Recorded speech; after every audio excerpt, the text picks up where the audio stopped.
Start करें? क्या चालू करने वाले थे आज? क्या चालू करने वाले थे आज? Probability, correct, probability. तो चलिए स्टार्ट करते हैं इस चैप्टर से। चलिए स्टार्ट करते हैं। सबसे पहले इस चैप्टर में अपने को सीखना क्या है बता दूं। इस चैप्टर में बेसिकली अपने लोग को ये जाना है हाउ टू कैलकुलेट प्रोबेबिलिटी और इनकी प्रॉपर्टीज। ठीक है, काफ़ी प्रॉपर्टीज है, काफ़ी कैलकुलेशंस है, वो सीखने हैं। तो आइए जनरल कंसेप्ट की ओर चलते हैं, जिसमें ब्रीफ हिस्ट्री दिया हुआ है। ये सब आपको आना नहीं चाहिए। बेसिकली आपको सिर्फ इतना याद रखना है जो मैं बताऊंगा, which is number 1, what is an event. Very very important, what is an event. आइए, any possible outcome of a random experiment is called event. ठीक है, एनी पॉसिबल आउटकम, कोई भी आउटकम को अपने लोग इवेंट बोलते हैं। इसका और एक नाम है रिजल्ट, लिखेंगे। आउटकम का और एक नाम है रिजल्ट। एनी पॉसिबल रिजल्ट और outcome of a particular random experiment is called an event. जैसे मैं एक एग्जांपल दे रहा हूं, ध्यान से सुनिएगा। Rolling of a dice and getting a 3। Rolling of a dice and getting a 3। तो बताइए इधर रोलिंग ऑफ अ डाइस क्या हुआ? Rolling of a dice, rolling of a dice क्या हुआ? Rolling of a dice, rolling of a dice क्या हुआ? शुभम का आंसर आ गया है इवेंट। नेहा का भी आंसर आ गया इवेंट। अनिकेत का भी आंसर आ गया इवेंट। भारती का भी इवेंट। मथन का भी इवेंट। दीपिका का भी इवेंट। ध्रुव का भी इवेंट। और बाकी लोग, क्योंकि सब के सब रॉन्ग है। Correct Gayatri. Rolling of a dice, जो यहां वर्ड मैंने बोला आपको, वो एक रैंडम एक्सपेरिमेंट हुआ। Getting a 3 is the result. तो getting a 3 is called an event. हे भगवान, क्या चल रहा है तुम लोग का? प्रोबेबिलिटी क्या बोला बताइए? Rolling of a die is a random experiment. Experiment क्या किए? Rolling of a dice. Getting a 3 is called the result और आउटकम, यानी कि वो उसका इवेंट है। गलती पकड़े। Tossing of a coin and getting a head. बताइए टॉसिंग ऑफ अ क्वाइन क्या हुआ? Tossing of a coin and getting a head.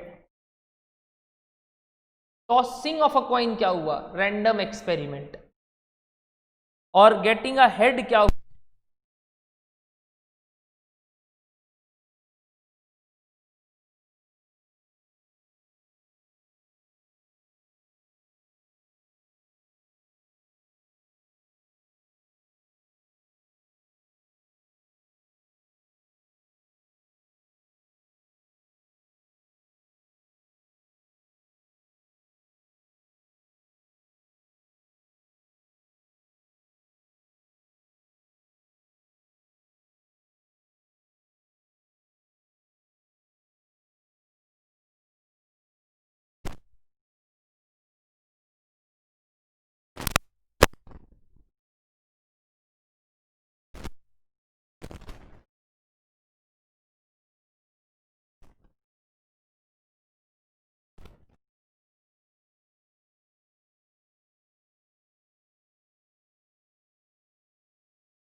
आवाज आ रही है?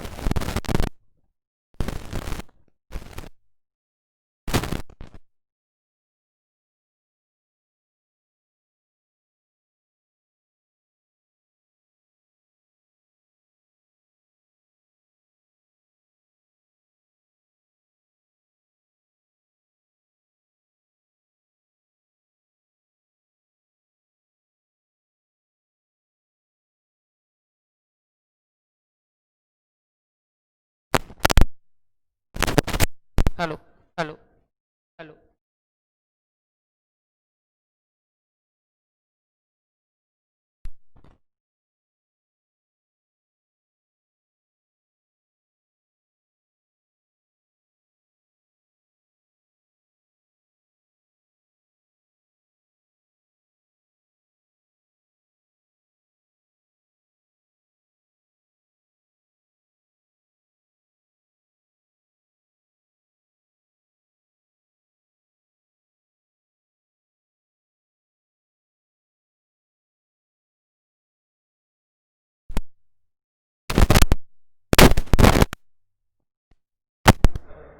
इसका माइक का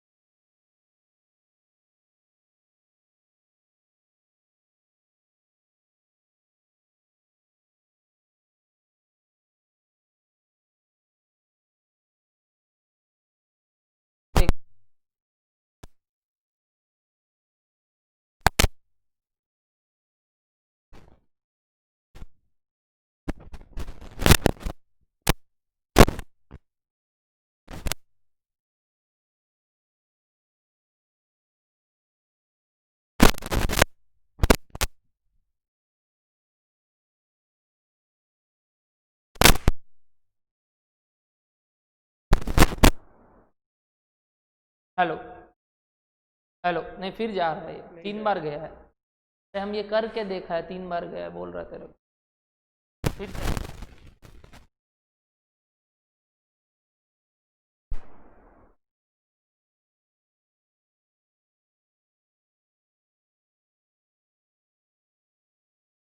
सुनाई देगा? अब जाएगा? अब तो बताइएगा।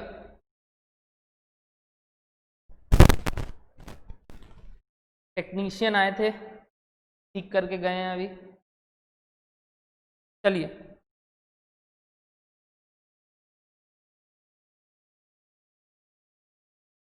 ओके। तो tossing of a coin was a random experiment and getting a head was the event. ठीक है, अब सुनिएगा, अब सुनिएगा। ये इवेंट्स कुछ टाइप्स के होते हैं जो कि मेरे को पढ़ाना बहुत जरूरी है। पहला टाइप जो अपने लोग को समझना है वो है सिंपल एंड कंपाउंड। क्या मैंने बोला? पहला टाइप जो काम का है वो है सिंपल एंड कंपाउंड। यहां देखिए, अगर अपने एक ट्रायल कर रहे हैं ना, एक ट्रायल, तो उसको सिंपल इवेंट्स बोलते हैं।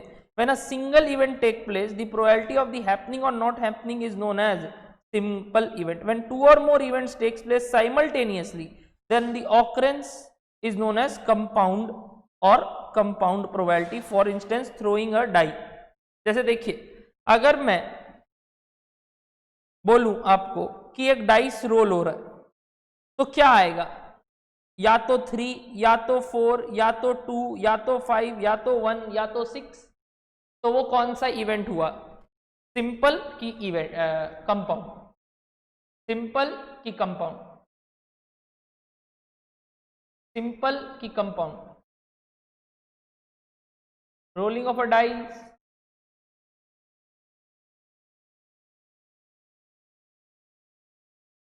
Yes simple is the answer Shubham, compound नहीं भैया। 6 पॉसिबल आउटकम है बट होगा तो एक, तो इट इज सिंपल। बट अगर मैं बोल रहा हूं 2 डाइस रोल कर रहा हूं तो 2 इवेंट्स हो सकते हैं, तब कंपाउंड हो जाएगा। तो ट्रायल पे डिपेंड करता है वो। 2 ट्रायल साथ में हो रहे हैं तो फिर कंपाउंड हो जाएगा। एक साथ जब एक से ज्यादा इवेंट ऑकर होंगे तो अपने बोलते हैं उसको कंपाउंड। ठीक है, ठीक है। नेक्स्ट वर्ड है कॉम्प्लीमेंट इवेंट। इजी। कॉम्प्लीमेंट का मतलब बताएंगे? कॉम्प्लीमेंट मतलब ना होना। जैसे गेटिंग अ 3, तो बताइए इसका कॉम्प्लीमेंट क्या हो गया? गेटिंग अ 3 का कॉम्प्लीमेंट क्या हो गया? मैं एग्जांपल दे रहा हूं, बोलिएगा ये होगा क्या? Getting a 4। गेटिंग अ 3 का कॉम्प्लीमेंट हो गया क्या? Getting a 4।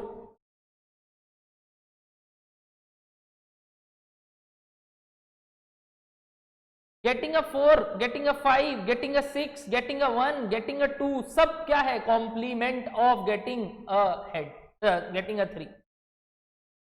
सबसे बेस्ट आंसर जो नेहा दी कि भैया इसका कॉम्प्लीमेंट आप बोलेंगे not getting a 3, not getting a 3, और वही इसका करेक्ट आंसर है। खाली नॉट गेटिंग अ 4 नहीं, खाली नॉट गेटिंग अ 4 नहीं, सॉरी नॉट गेटिंग अ 4 नहीं, अपने को गेटिंग अ 3 का अपोजिट क्या बोलेंगे आप, या कॉम्प्लीमेंट क्या बोलेंगे? Not getting a 3।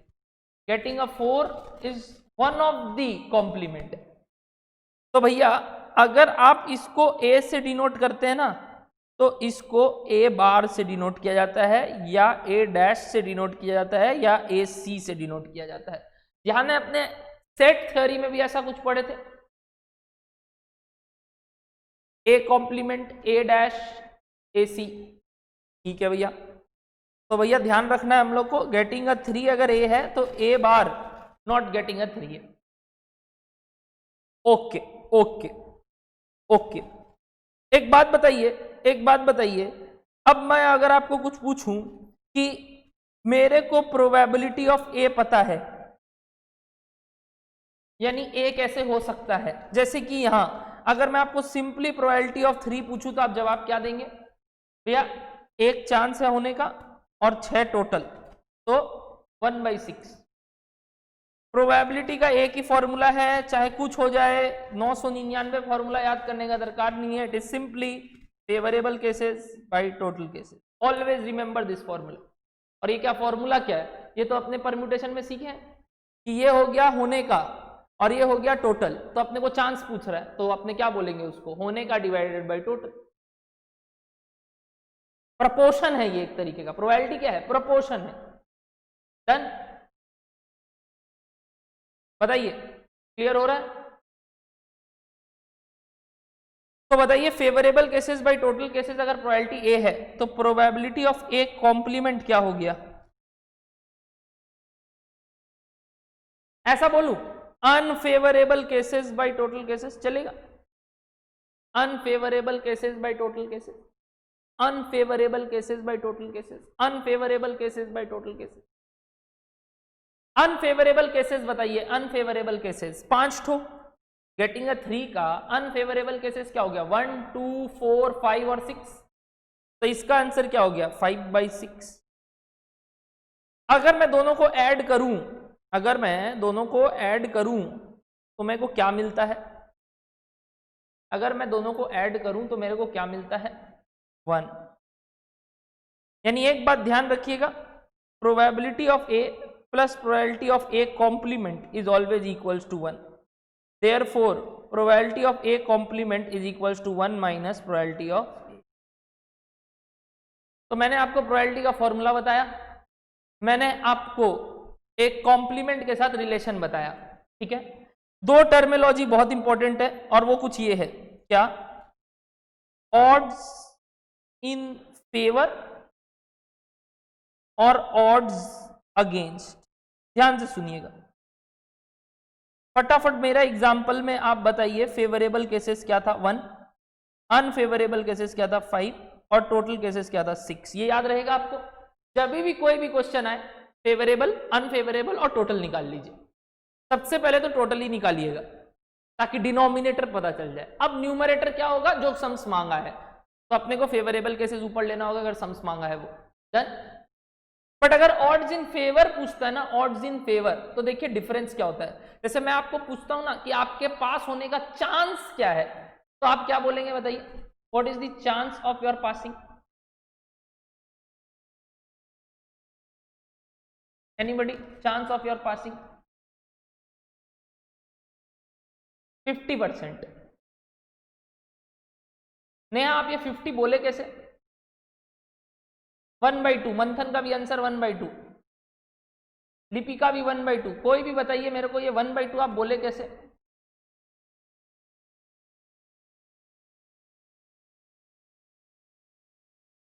दो रिजल्ट है, क्या क्या मंथन, मैं जान सकता हूं? इधर हम पास होंगे या हम फेल होंगे।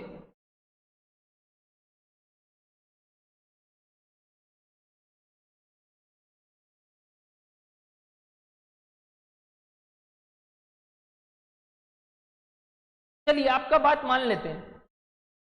अब मेरा एक सवाल पूछता हूं, मैं अगर आपको बोलूं आपका पास होने का चांस अभी कितना है, तो आपने कहा नेहा आपका चांस 50% है। अगर मैं बोलूं नवनीत मुंद्रा एग्जाम दे रहा है, मैथ्स का एग्जाम है, पास होने का चांस क्या है?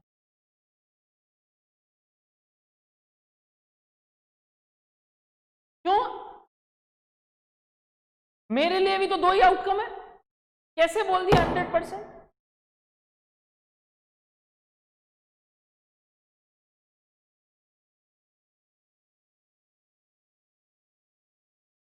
बट मन में एक बार 50 से ऊपर का आया कि नहीं, लिपिका और गायत्री बताएंगे।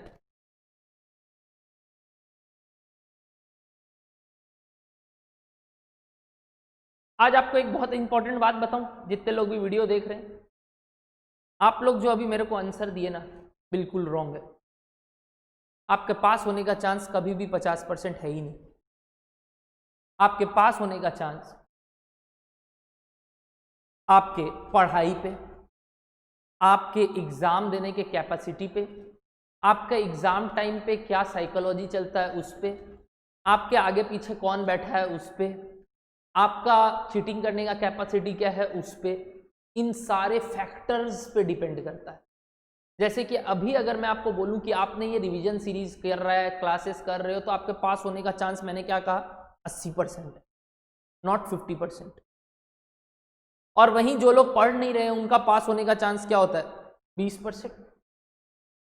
तो आप कैसे बोल दिए 50%? आपने आंसर मेरे को प्रोबेबिलिटी का दिया ही नहीं, आपने मेरे को आंसर दिया,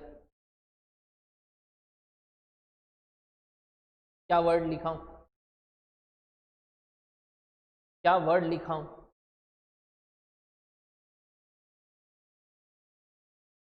वेरी गुड। एक बात समझ में आया, there is a very very thin line of difference between possibility and probability. Possibility that आप पास होंगे 50 है, प्रोबेबिलिटी दैट आप पास होंगे 50 नहीं है। वो तो डिफरेंट फैक्टर्स पे डिपेंड करता है। अरे आईपीएल का मैच ले लो, आपको कई बार दिखाता है ना आरसीबी वर्सेस केकेआर, तो आपको इंडेक्स में दिखाता है आरसीबी का जीतने का चांस और केकेआर जीतने का चांस आपको दिखाता है 20%, 80%। तो क्यों भाई 50-50 होना चाहिए था, या तो आरसीबी जीतेगा या तो केकेआर जीतेगा। तब आप वो पाई चार्ट देख के क्यों लिखते थे कि 20% चांस जीतने का है? आप देखते थे रन कितना बनाया है केकेआर, केकेआर के टीम में कौन कौन है, और अभी तक अगर रन नहीं बना है तो क्या पिछला उन लोग का स्ट्रेटजी रहा, कहाँ मैच होने वाला है, कौन पहले बैटिंग करने वाला है। क्या इन सब फैक्टर्स पे डिपेंड नहीं करता प्रोबेबिलिटी? बिल्कुल।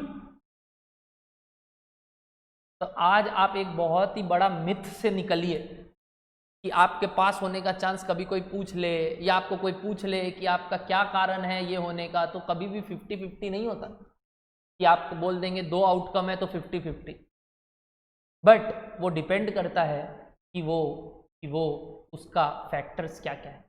अगर आप मेरे को हेड और टेल का बात करो और उसको कॉइन को टॉस कर रहे हैं, तो दो ही आउटकम पॉसिबल है, फेवरेबल केसेस 1 और टोटल केसेस 2। बट अगर मैं पास होने का बात कर रहा हूं ना, तो पास होने का फेवरेबल चांस क्या होता है भैया? टोटल चांस इज ऑलवेज 100%, और पास होने का चांस डिपेंड करेगा आपका फैक्टर्स पे। तो दैट इज सपोज 80%, तो आपका प्रोबेबिलिटी 8/10 हो गया, यानी 0.8 हो गया, नॉट 0.5। तो आप जो मेरे को आंसर देते हैं ना, बी स्पेसिफिक। रैंडम एक्सपेरिमेंट क्या है? कभी भी पॉसिबिलिटी और प्रोबेबिलिटी को मिक्स मत कीजिएगा। आज मजा आया कुछ समझ के, पॉसिबिलिटी और प्रोबेबिलिटी? ठीक है, हाँ सर कुछ सीखे। चलिए आगे बढ़ते हैं। जैसे आपने यहाँ आंसर दिया अभी, वैसे ही आपको समझ में आएगा फैक्टर पे डिपेंड करता है उसकी प्रोबेबिलिटी। बट अपने जो रैंडम एक्सपेरिमेंट करते हैं उसमें इतना बातचीत नहीं करते, अपने को दिया हुआ रहता है कि ए पास होगा का चांस इतना है, अदरवाइज वो निकालने का तरीका ही तो मेन एक्चुअरीज और ये सीएफए वाले लोग दिन भर बैठ के करते हैं लाइफ इंश्योरेंस में कि कौन कितना साल जिएगा, मोर्टेलिटी रेट निकालना। बहुत डिफिकल्ट है ये सब काम करना। आइए छोड़िए अब ये सब बात, मैं आपको 2 वर्ड सिखा रहा था, odds in favour, odds against. Odds in favour अगर पूछे ना कोई आपको तो वो आपसे जानना चाह रहा है रेशियो कि क्या चांस है होने का वर्सेस क्या चांस है ना होने का, वर्सेस प्रोबेबिलिटी क्या मांगता है। भैया सेम क्वेश्चन अगर एग्जाम में आएगा, कभी आ ही नहीं सकता, डिप्लोमेटिक क्वेश्चन है। This is not the probability कि आप पास होंगे कि फेल, कभी नहीं आ सकता बाबू। वो आपको दिया हुआ रहेगा कि पास होने का चांस 80% है और एक का पास होने का चांस 20% है, तो बताइए इंटरसेक्शन कितना है, यूनियन कितना है, ये सब पूछेगा। समझ में आया? ओके, अब मैं पूछ रहा हूं आपको ऑड्स इन फेवर के बारे में, ध्यान से सुनिएगा। ऑड्स इन फेवर, मैं कितने फेवर में हूं वर्सेस मैं कितने अगेंस्ट में हूं। तो ऑड्स इन फेवर का फॉर्मूला होता है favourable cases by unfavourable cases, और प्रोबेबिलिटी का फॉर्मूला होता है फेवरेबल बाई टोटल केसेस। ध्यान रहेगा, ध्यान रहेगा। वैसे ही ऑड्स अगेंस्ट का फॉर्मूला आप जज करेंगे। ऑड्स अगेंस्ट, सोचिए क्या बोलना चाह रहा है, मेरे खिलाफ कितने लोग हैं वर्सेस मेरे साथ में कितने लोग हैं। तो बताइए क्या फॉर्मूला हो जाएगा ऑड्स अगेंस्ट का everyone. Very good, unfavourable cases by favourable cases, unfavourable cases by favourable cases. ठीक है, एक एग्जांपल दे रहा हूं, एक एग्जांपल दे रहा हूं, ध्यान से सुनिएगा। Odds in favour of an event is equals to 4:3, 4:3। कैसा हो सकता है 4:3, 4/3, ऑड्स इन फेवर 1 से ज्यादा, क्या 1 से ज्यादा हो सकता है? ऑड्स इन फेवर 4/3 हुआ, तो मैं पूछ रहा हूं क्या ऑड्स इन फेवर 1 से ज्यादा हो सकता है? नहीं, बिल्कुल हो सकता है। क्या ये प्रोबेबिलिटी लिखा कि ऑड्स इन फेवर लिखा? ऑड्स इन फेवर लिखा हूं बाबू, वो तो हो ही सकता है, तभी तो प्रोबेबिलिटी 50% से ज्यादा आएगा। तो भैया मैं बोल रहा हूं 4 जन मेरे साथ है, 3 जन मेरे अगेंस्ट है, क्या दिक्कत है? तो पहले बताइए टोटल कितने हैं केसेस। अच्छा टोटल केसेस तो बताओ ध्रुव, तुम्हारा आंसर ऑलरेडी आया हुआ है। Total cases 7, favourable cases 4। तो what is the probability of the event? What is the probability of the event? What is the probability of the event? 4/7, क्या वो लेस देन 1 है? Probability lies between 0 and 1. Probability lies between 0 and 1, inclusive of 0 and 1. Inclusive of 0 and 1. But odds in favor और odds in against का ऐसा कोई rule नहीं है कि वो 1 के अंदर अंदर होना चाहिए, 1 से ज्यादा नहीं हो सकता। अरे ऐसे कैसे नहीं हो सकता? मेरे साथ में ज्यादा लोग होंगे, अगेंस्ट में कम लोग होंगे, या फिर अगेंस्ट में ज्यादा लोग होंगे, फेवर में कम लोग होंगे। बोलिए समझ में आया मेरा बात? तो ऑड्स इन अगेंस्ट और ऑड्स फेवर का ऐसा कुछ नहीं है, but probability lies between 0 and 1 inclusive of 0 and 1। जब G1 होता है तो उसको श्योर इवेंट या सर्टेन इवेंट बोलते हैं, क्योंकि ये फ्यूचरिस्टिक बात चल रही है। तो श्योर इवेंट और सर्टेन इवेंट दुनिया में कुछ नहीं होता एक्सेप्ट डेथ, और कोई भी चीज फ्यूचरिस्टिक में आप बोल नहीं सकते कि इसका प्रोबेबिलिटी 1 है। आप अगर मेरे को ये भी बोल दे कि कल होगा, का भी प्रोबेबिलिटी 1 नहीं है, दुनिया ही खत्म हो गया, सन ब्लास्ट हो गया, वापस से एक बिग बैंग थ्योरी हो गया। तो भैया कुछ भी हो सकता है दुनिया में, मरना निश्चित है।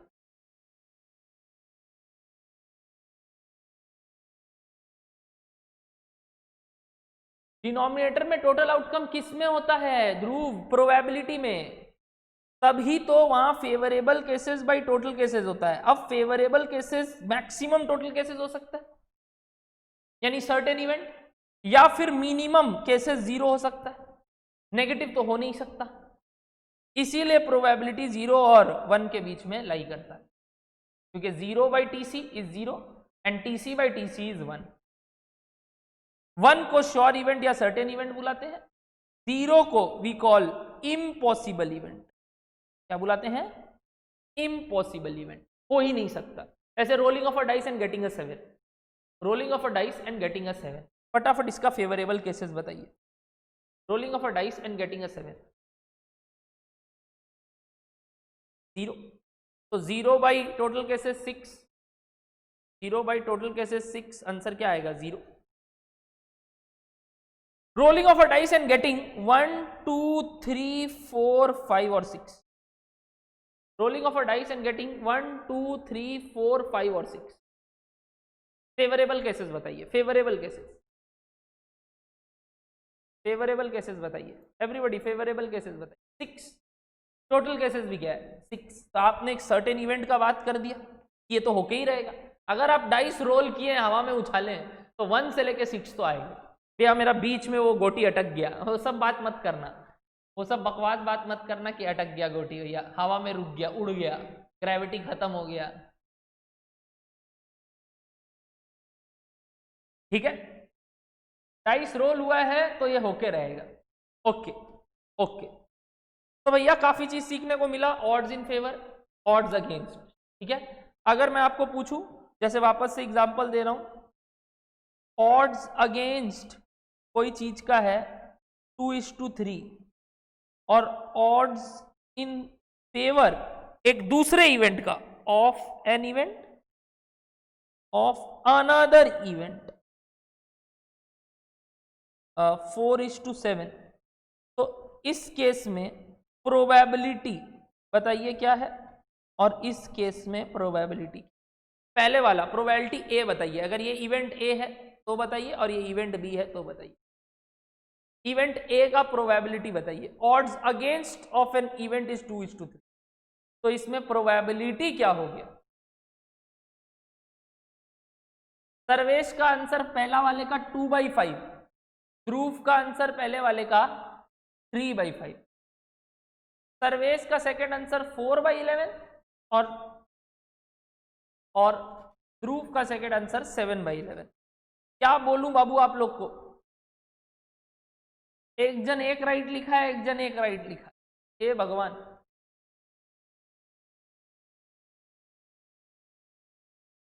सिमरन वेरी गुड, पहला राइट आंसर। क्वेश्चन क्या रिपीट करना है? लिखा हुआ है ऑलरेडी, सर्वेस ऑलरेडी रिटन। पहला वाला में ये क्या है? ब्लर है, होना नहीं चाहिए। ये 2 क्या है? 2 क्या है पहले बताइए, ऑड्स अगेंस्ट में 2 क्या है? 2 क्या है? अरे 2 क्या है? आउटकम बोल रहे हो, वेरी गुड, अनफेवरेबल केसेस। और 3 क्या है? Favourable cases. तो टोटल केसेस बताओ ना, ज्यादा माथा क्यों लगाते हो? बुद्धि नहीं है तो कम बुद्धि लगाओ। तो टोटल केसेस बताओ, 5। प्रोबेबिलिटी का फॉर्मूला क्या होता है? प्रोबेबिलिटी का फॉर्मूला क्या होता है? फेवरेबल बाय टोटल, फेवरेबल था 3, टोटल था 5, आंसर 3/5। ज्यादा माथा नहीं लगाते हैं, बत्ती बंद और सोचते हैं। इतना ज्यादा सोचोगे, टेक्निकल हो गए तो दिक्कत हो जाएगा आप लोग के साथ। 3/5। अगला वाला का आप सोचिए वैसे ही आप, ऑड्स इन फेवर दिया हुआ है,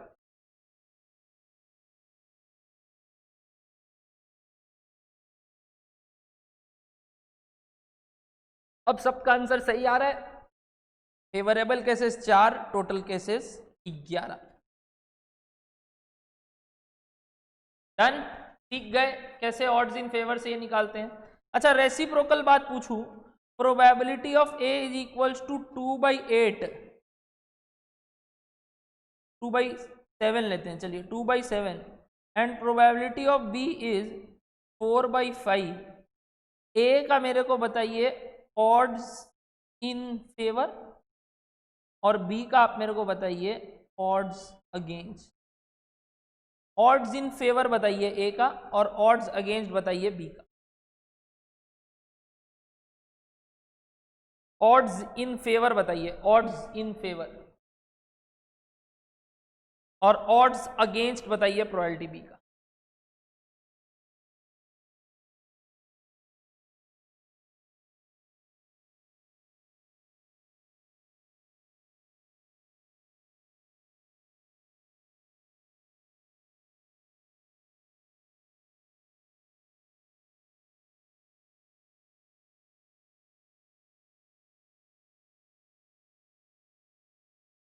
odds in favour, favourable cases by unfavourable. Unfavourable क्या हो जाएगा मंथन? रॉन्ग। ये टोटल है 7, तो इससे 2 हटाएंगे, यानी कि 5। 2/5, 2/5 odds in favour. Odds against बताइए डी का 1/4। 4/1 नहीं, ऑड्स अगेंस्ट सब गलत लिख रहे हैं, ध्रुव रॉन्ग। 1/4 होगा ध्रुव।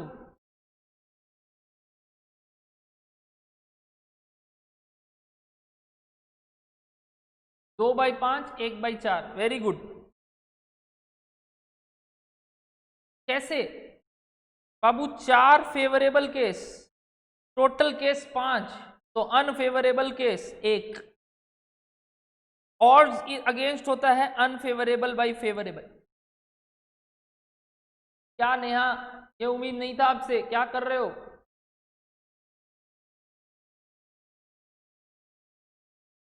Done. Odds in favour, odds against clear है सारा एग्जाम्पल से। अब गलती नहीं होगा इसमें, सम्स में आएगा एक ठो ऐसा, एक odds in favour odds against आके रहेगा 5 क्वेश्चन में।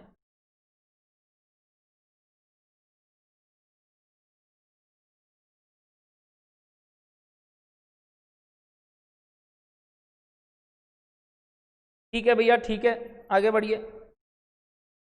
आइए आइए आइए, जल्दी जल्दी। तो अपने कॉम्प्लीमेंट सीख गए, सिंपल सीख गए, प्रोबेबिलिटी किसके किसके बीच में लाई करता है वो सीख गए। 0 होगा तो क्या बोलते हैं, 1 होगा तो क्या बोलते हैं, और odds in favour odds in against सीख लिए, करेक्ट। अब अदर टाइप्स पढ़ते हैं। ये 3 सेम टाइप का बात बोलता है। आइए, पहला वर्ड है म्यूचुअली एक्सक्लूसिव, इक्वली लाइकली और एग्जॉस्टिव। 3 वर्ड पढ़ना है, ठीक है, ध्यान से सुनिएगा। म्यूचुअली एक्सक्लूसिव इवेंट्स का हिंदी मीनिंग ध्यान से सुनिएगा। एक इवेंट अगर हो रहा है ए, तो वो बोलता है बी हो नहीं सकता, यानी occurrence of one event signifies the non occurrence of other. Occurrence of one event signifies the non occurrence of other. यानी अगर ए हो गया ना तो बी नहीं हो सकता, और बी हो गया ना तो ए नहीं हो सकता। तो ए और बी को क्या बुलाते हैं? Mutually exclusive. इसका मतलब दोनों साथ में ऑकर नहीं हो सकते, तो प्रोबेबिलिटी की दोनों का इंटरसेक्शन भैया 0। Probability of A intersection B is always 0। एक एग्जांपल दे रहा हूं, बताइएगा ये दोनों म्यूचुअली एक्सक्लूसिव कि क्या। Rolling of a dice and getting a 3 versus getting a 4।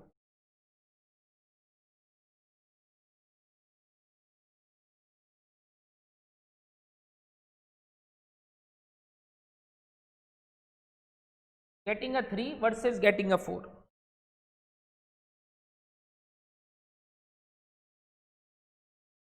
Getting a 3 versus getting a 4 mutually exclusive है। क्या ये म्यूचुअली एक्सक्लूसिव है?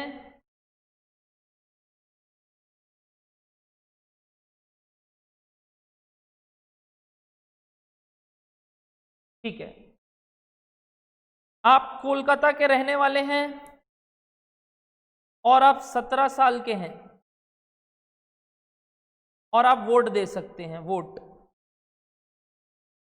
वोट देना और 17 साल का होना एक दूसरे से क्या है, म्यूचुअली एक्सक्लूसिव। अगर आप वोट दे रहे हैं तो मतलब आप 17 साल के नहीं हैं, और अगर आप 17 साल के हैं तो आप वोट नहीं दे रहे।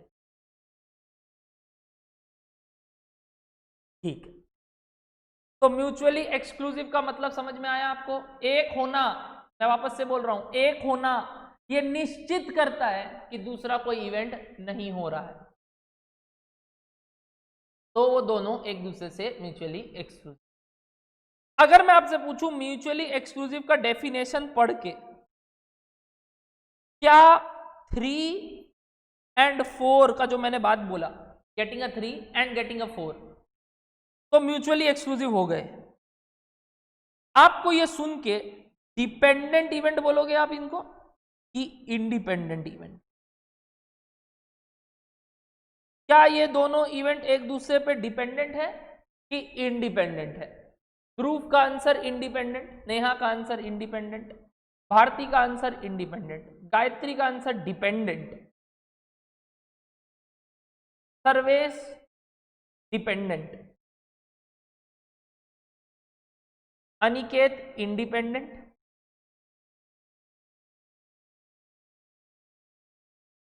बहुत बड़ा मिथ है जो आज तोड़ने वाला हूं फिर से एक, ध्यान से सुनिएगा। डेफिनेशन बोलिए म्यूचुअली एक्सक्लूसिव का दोबारा से। ऑकरेंस ऑफ वन इवेंट, एक वर्ड आया था बीच में, signifies the non occurrence of other, यानी एक होगा तो दूसरा नहीं होगा। एक होना अगर दूसरा को नहीं होना बोल रहा है तो वो उस पर डिपेंड कर रहा है कि नहीं कर रहा है? बस इतना बोल दीजिए, हिंदी समझ के सोचिए। मैं बोल रहा हूं आप लाइन में पहले आएंगे तो इसका मतलब लाइन में कोई सेकंड आ रहा है, कोई फर्स्ट आ रहा है तो कोई सेकंड आ रहा है, तो फर्स्ट आना मतलब आप सेकंड नहीं आए, तो कोई और सेकंड आ रहा है, तो आपका फर्स्ट आना सेकंड वाले से क्या है, इंडिपेंडेंट की डिपेंडेंट?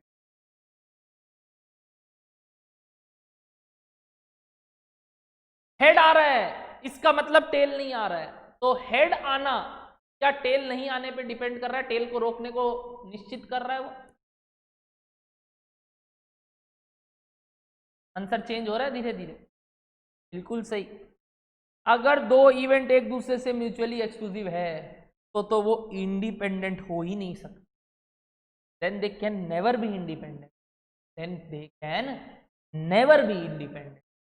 इंडिपेंडेंट का मतलब होता है एक हो रहा है और दूसरा को उससे मतलब ही नहीं है, एक हो रहा है तो दूसरा को उससे मतलब ही नहीं है, बट म्यूचुअली एक्सक्लूसिव में मतलब तो है, क्योंकि अगर एक होगा तो दूसरा नहीं होगा।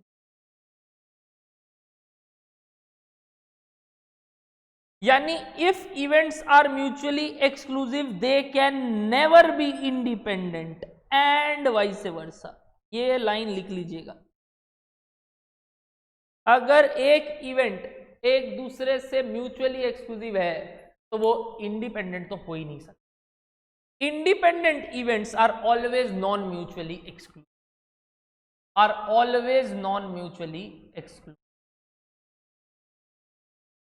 जैसे एग्जांपल देता हूं अगर आपको जानना है तो, बारिश होना, बारिश होना और सर्वेश का आप समझ लीजिए आज सुबह सुबह पैंट खो जाना, वो पैंट ही नहीं मिल रहा उसको, अलमारी में देख रहा है पैंट ही नहीं है, गायब। क्या सर्वेश पैंट मिला? बारिश हुआ था ना सुबह तो पैंट मिला? अल्ले बोल ही नहीं रहा, सर्वेश तो ढूंढ रहा है, लग रहा है पैंट ढूंढने में लग गए क्या सर्वेश? नहीं सर खोज रहे हैं, अच्छा ठीक है। बताइए, पैंट खोना और बारिश होना एक दूसरे से क्या है, इंडिपेंडेंट। सुबह सुबह कौन चोर आया और इसका पैंट ले गया क्या मालूम, या अगला पहनता है कि नहीं पता नहीं, बोलिए। तो बारिश होने पे तो डिपेंड नहीं करता है ना, मोर थोड़ी है जो नाचेगा बाहर जाके।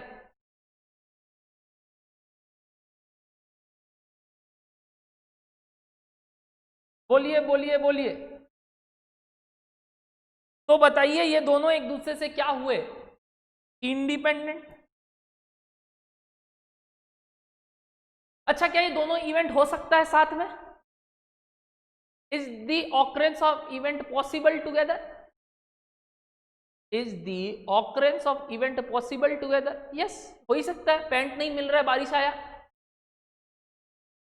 बिल्कुल भैया पॉसिबल है, बिल्कुल भैया। समझ में आया आपका बात हम लोग को? तो इन सब इवेंट को क्या बुलाओगे पहले ऊपर के हिसाब से, म्यूचुअली एक्सक्लूसिव कि नॉन म्यूचुअली एक्सक्लूसिव? बताइए, म्यूचुअली एक्सक्लूसिव कि non mutually exclusive?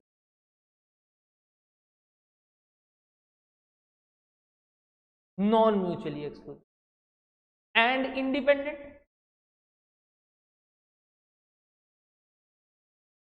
And independent, very good.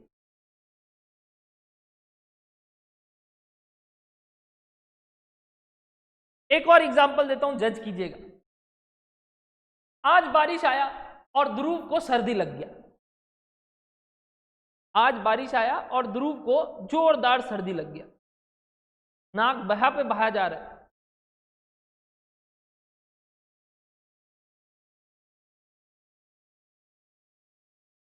बताइए म्यूचुअली एक्सक्लूसिव कि नॉन म्यूचुअली एक्सक्लूसिव?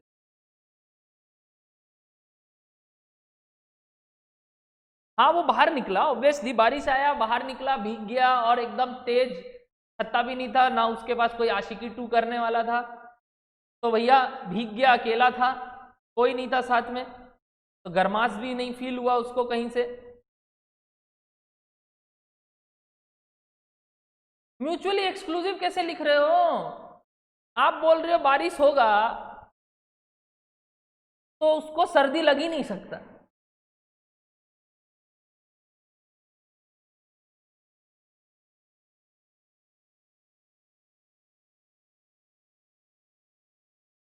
डिपेंडेंट की इंडिपेंडेंट?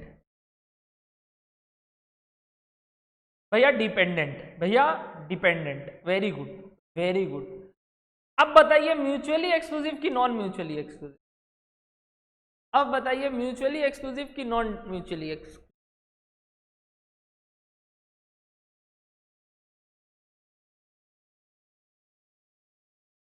म्यूचुअली एक्सक्लूसिव की नॉन म्यूचुअली एक्सक्लूसिव? बहुत बड़ा आज मिथ क्लियर करूंगा।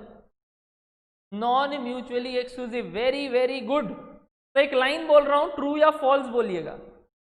Mutual, if the cases are mutually exclusive they can never be independent. True या false? if the cases are mutually exclusive they can never be independent. True.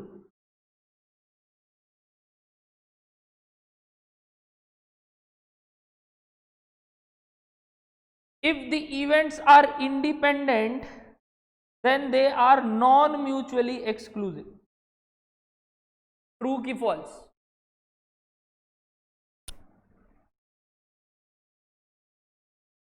Neha का answer आया false.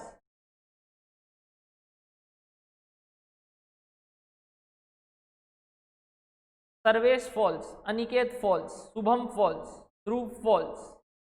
If the cases are independent they are non mutually exclusive. Deepika false, Simran false.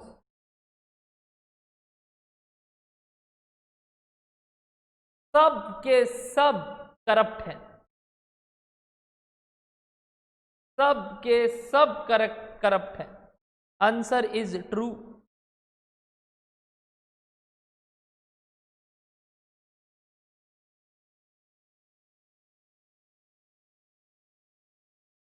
अरे independent हो गया तो non mutually exclusive ही होगा, और कुछ possible ही नहीं है। If the two cases are independent to each other then they are non mutually exclusive, they can never be mutually exclusive. अभी तो बोला गायत्री, मैंने तो बोल दिया इंडिपेंडेंट है, तब तुम डिपेंडेंट इंडिपेंडेंट क्यों बोल रही हो? मैंने कहा if the cases are independent they are non mutually exclusive. True की फॉल्स? सब ने फॉल्स लिखा। Answer is true. Getting the point?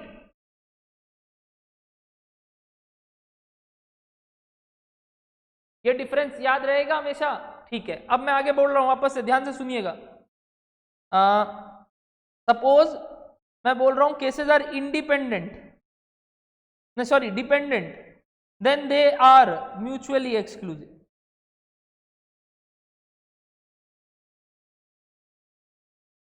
They are mutually exclusive. True. True. Again answer is can't say. गया तुम लोग, खत्म है तुम लोग। ना ही ट्रू ना ही फॉल्स, ना ही ट्रू ना ही फॉल्स, कांट से।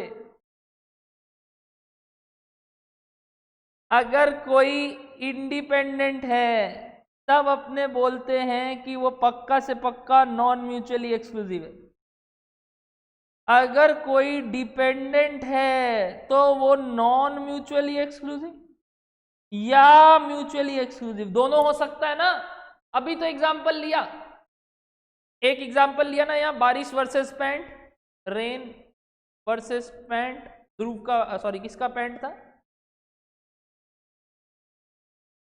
सर्वेश का पैंट। नॉन म्यूचुअली एक्सक्लूसिव में एग्जांपल लिया ना, रेन वर्सेस ध्रुव का नाक बहना यानी सर्दी, कफ एंड कोल्ड। और म्यूचुअली एक्सक्लूसिव तो बोला ही 3 and 4 डाइस में।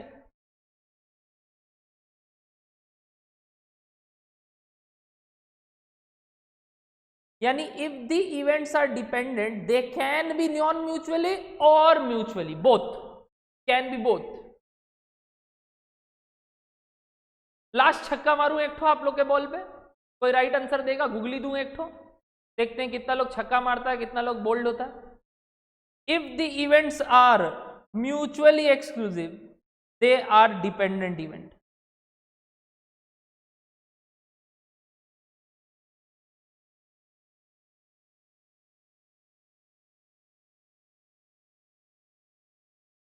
If the cases are mutually exclusive, they are dependent event. Manthan false, Gayatri true, Simran true, Shubham can't say, Sarvesh true. मंथन ने अपना आंसर चेंज किया ट्रू। बाकी लोग आंसर अभी तक गूगली खेले ही नहीं, काफी लोग सोच रहे हैं अरे बॉल आ गया है, विकेट पे चला जाएगा, जल्दी बोलो। ट्रू ट्रू ट्रू ही आएगा, आएगा। ट्रू ट्रू ट्रू, बिल्कुल सही, true.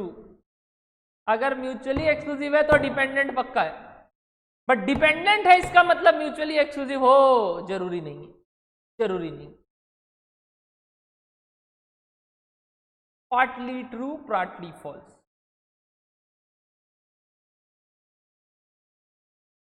So if the events are dependent, they can be mutually exclusive or non-mutually exclusive. If the events are independent, they are 100% non-mutually.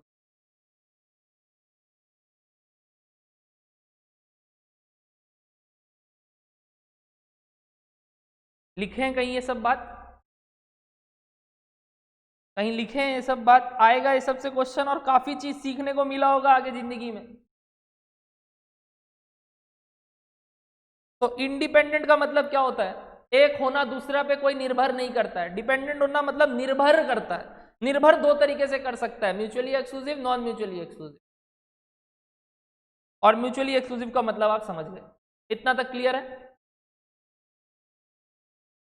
Mutually exclusive के case में intersection is always equal to 0। Mutually exclusive के case में intersection is always equal to 0। ठीक है, ठीक है, ठीक है भैया। इक्वली लाइकली इवेंट्स में आते हैं। इक्वली लाइकली इवेंट्स, जल्दी जल्दी बताइए। इक्वली लाइकली इवेंट्स का दूसरा नाम होता है इक्वली प्रोबेबल इवेंट्स या म्यूचुअली सिमेट्रिक इवेंट। सिमेट्रिक समझ में आ रहा है ना? आधा इधर आधा इधर, म्यूचुअली सिमेट्रिक, नाम अब आप लोग ध्यान रखिएगा, म्यूचुअली सिमेट्रिक, इक्वली लाइकली या इक्वली प्रोबेबल। नहीं नहीं ध्रुव, उसका मतलब sum of all events is one नहीं बोलते, वो तो हमेशा होता है, वो तो चाहे कोई भी केसेस होगा, sum of all events is one, वो मैं बताऊंगा कब। पहले आप मेरे को एक बात बताइए, इक्वली लाइकली इवेंट्स का मतलब, इक्वली लाइकली इवेंट्स का मतलब होता है सबका होने का चांस सेम है, सबका होने का चांस सेम है, यानी इक्वल है प्रोबेबिलिटी। मैं बोलूं अगर there are 5 equally likely cases, there are 5 equally likely cases, what is the probability of occurrence of an event, what is the probability of occurrence of an event, what is the occurrence of the probability of an event? There are 5 equally likely events, what is the probability of occurrence of an event? अरे equal तो कितना, value तो बताओ।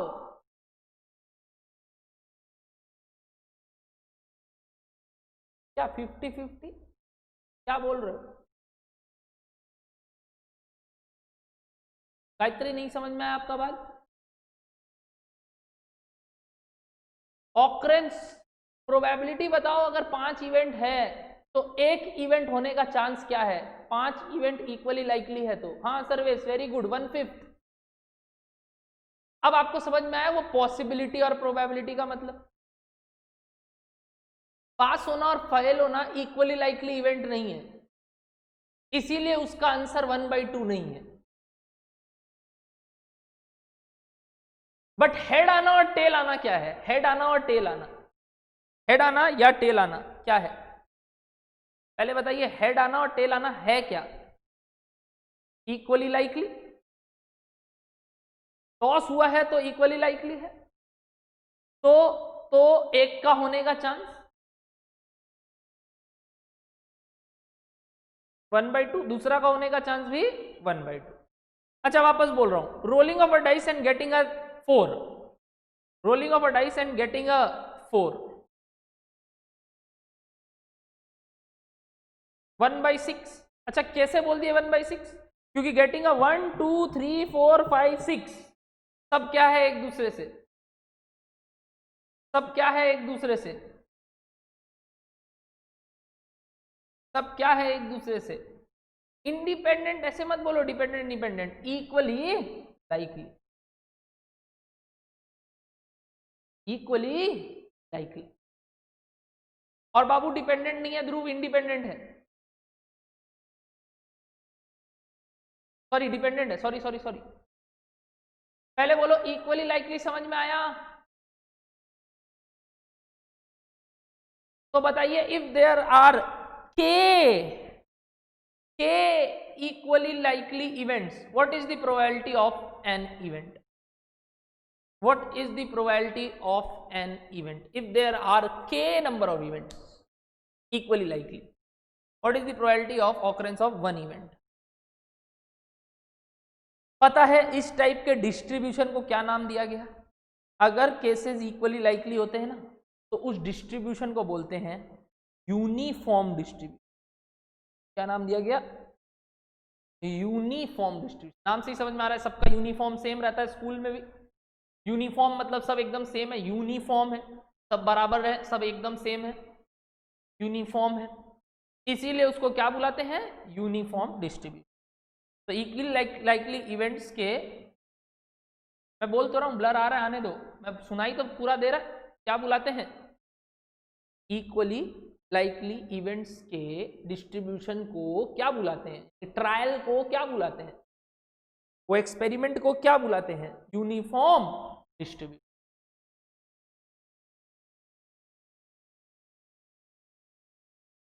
Done, कुछ सीखे, ठीक है। Last word exhaustive cases, last word exhaustive cases, बताइए एग्जॉस्टिव केसेस का मतलब, भैया एग्जॉस्टिव का मतलब होता है, जैसे स्कूल में मैम भी बोलती थी ये एग्जॉस्टिव लिस्ट है, इसके बाहर से कुछ नहीं आएगा, यानी कि ये ही टोटल केसेस है, एग्जॉस्टिव ही टोटल केसेस है, यानी total number of possible outcomes is called exhaustive. अगर मैं सारे इवेंट्स को बोल दूं तो उसको क्या बुलाते हैं, एग्जॉस्टिव। जैसे एक बात पूछ रहा हूं, ध्यान से सुन, रोलिंग ऑफ अ डाइस के एग्जॉस्टिव इवेंट्स क्या क्या हुए, रोलिंग ऑफ अ डाइस के एग्जॉस्टिव इवेंट्स क्या क्या हुए, getting a 1, getting a 2, getting a 3, getting a 4, getting a 5, getting a 6, इसको छोड़ के और कुछ नहीं हो सकते। यानी क्या इनमें से एक होगा, बस इतना बता दीजिए, क्या इनमें से एक होगा, हाँ होगा। तो एग्जॉस्टिव इवेंट्स के यूनियन का आंसर हमेशा 1 होता है, क्योंकि यूनियन का मतलब क्या होता है, या ए हो या बी हो या दोनों हो, या ए हो या बी हो या दोनों हो, बट कुछ तो होगा, या एक होगा या दो होगा या दोनों होगा, या दोनों हो नहीं सकता। दोनों कब नहीं हो सकता, तो मैंने जो एग्जांपल लिया वो नॉन म्यूचुअली एक्सक्लूसिव का था। बट अगर मैं आपको बोल रहा हूं कि एग्जॉस्टिव इवेंट्स है, इनमें से कुछ ना कुछ तो होके रहेगा, तो बताइए उसका यूनियन क्या होगा, ऑलवेज 1, ऑलवेज 1। यानी कि for exhaustive events union is always equals to 1, for mutually exclusive events intersection is always equals to 0। अच्छा, अगर जो मैंने एग्जांपल लिया वो किसका था, डाइस वाला, कॉइन वाला या कार्ड्स का, ये सब क्या है, म्यूचुअली एक्सक्लूसिव भी है, इक्वली लाइकली भी है, और तो और एग्जॉस्टिव भी है। पहले बोलिए डन है ये सारे एग्जांपल्स।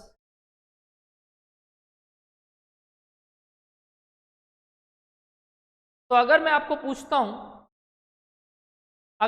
पूछता हूं कि केसेस म्यूचुअली एक्सक्लूसिव है, केसेस म्यूचुअली एक्सक्लूसिव है, केसेस म्यूचुअली एग्जॉस्टिव है, दोनों है, म्यूचुअली एक्सक्लूसिव है एंड म्यूचुअली एग्जॉस्टिव है, probability of A union B क्या होगा,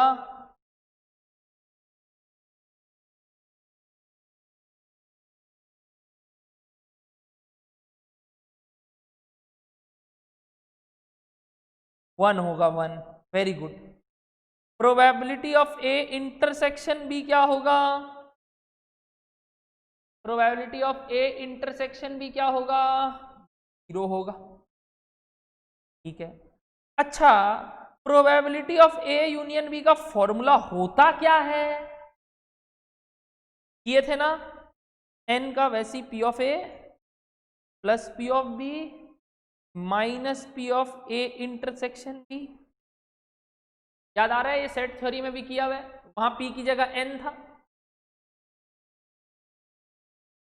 ये फॉर्मूला पता है आपको, probability of A union B is A B minus intersection, correct किया हुआ है अपना, हाँ भैया। और पता चल गया कि अगर केसेस म्यूचुअली एक्सक्लूसिव है तो ये 0 और ये 1, तो जो ध्रुव लिखा था वो बात आ गया, probability of A plus probability of B is equals to 1। कब ये पॉसिबल है बताइए, probability of A plus probability of B is equal to 1 कब पॉसिबल है, कब पॉसिबल है बताइए, जल्दी जल्दी बताइए कब पॉसिबल है, जल्दी जल्दी बताइए। नहीं, इक्वली लाइकली नहीं, क्या बोल रहे हो यार, जरूरी थोड़ी है, वेरी गुड गायत्री, दोनों चीज, mutually exclusive and mutually exhaustive, अगर दोनों हैं तो ही ये पॉसिबल है, A plus B is 1।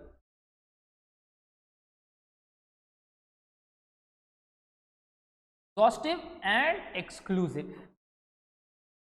Done, लिख लिए ये बात। टोटल आउटकम्स निकालने का तरीका, अगर केसेस एग्जॉस्टिव है तो 1 2 3 4 5 6 6 डाइस है, या तो 1 आएगा या तो 1 नहीं आएगा, या तो 2 आएगा या तो 2 नहीं आएगा। याद है प्रोबेबिलिटी में उसमें भी किए थे, क्या नाम है आपका, परम्यूटेशन में, या तो 3 आएगा या तो नहीं आएगा, 4 आएगा नहीं आएगा, 5 आएगा नहीं आएगा, 6 आएगा नहीं आएगा, यानी दो केसेस पॉसिबल है। और बीच में इनटू, यानी 2 टू द पावर 6 का वैल्यू बताइए। 64। तो क्या 64 केसेस होगा? क्या हुआ, फंस गए? 36 कैसे हो गया?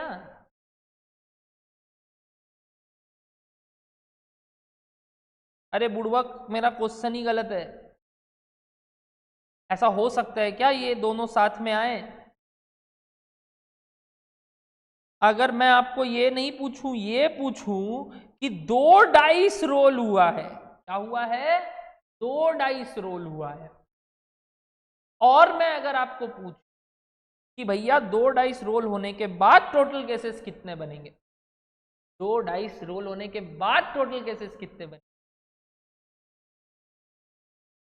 कैसे 36 बोले आप बताएं? भैया 1-1 हो सकता है, भैया 1-2 हो सकता है, भैया 1-3 हो सकता है, भैया 1-4 हो सकता है, भैया 1-5 हो सकता है, और 1-6 हो सकता है। वैसे ही 2-1 हो सकता है, 2-2 हो सकता है, 2-3 हो सकता है, 2-4 हो सकता है, ऐसे 2-6, 2-5 और 2-6। तो भैया ये 6 बार 6 इंटू 6 का केसेस लेगा, ये 6 into 2, sorry 6 to the power 2, यानी जितने आउटकम्स होंगे, जितने बार ट्रायल हुआ, जितने आउटकम्स होंगे टू दी पावर जितने बार ट्रायल हुआ, ठीक है, जितने आउटकम्स होंगे टू दी पावर जितने बार ट्रायल हुआ। 5 बार कॉइन को टॉस की, टोटल केसेस 5 बार कॉइन को टॉस किए, टोटल केसेस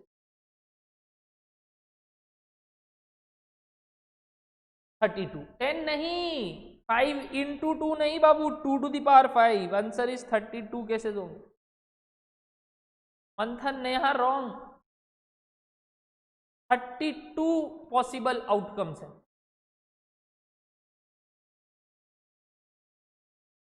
5 बार अगर कॉइन को टॉस किया जा रहा है, बताइए 3 बार टॉस किया जा रहा है, 8, 2 टू दी पावर 3, 8। बेस्ट तरीका है केसेस लिख ही लेना। आइए दिखाता हूं आपको सम। इतना तक अगर क्लियर हुआ तो आगे बढ़े, काफी चीज पढ़ लिए।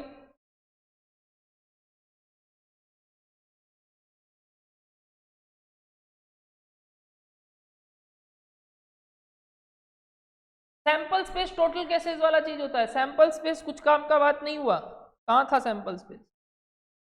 अरे बुड़वक, सैंपल स्पेस क्या पूछ रहे हो? Aggregate of all possible outcomes is known as sample space. उसमें क्या है, वही एग्जॉस्टिव इवेंट्स वाला पार्ट हो गया। फेवरेबल केसेस बता दिया। अच्छा, प्रायर प्रोबेबिलिटी, प्रायोरी नहीं, प्रायर होगा, आई हटा दीजिए, ये अपने कर चुके हैं। इसको क्लासिकल अप्रोच बोलते हैं, फेवरेबल बाय टोटल। इसका लिमिटेशन पढ़ेंगे।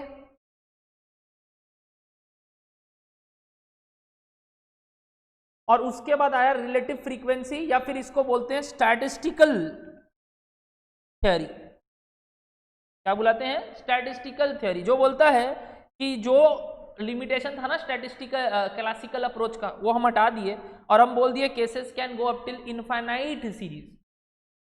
तो उस वजह से अपने लिमिट्स का कंसेप्ट लाते हैं। वैसे आपको ये सब जानने का दरकार नहीं, आपको सिर्फ ध्यान रखना है कि लिमिटिंग वैल्यू जो होता है उसको स्टैटिस्टिकल थ्योरी ने लाया, और जो नॉर्मल फॉर्मूला था उसको क्लासिकल अप्रोच ने लाया। ये थ्योरी के लिए बहुत इंपॉर्टेंट है, ठीक है।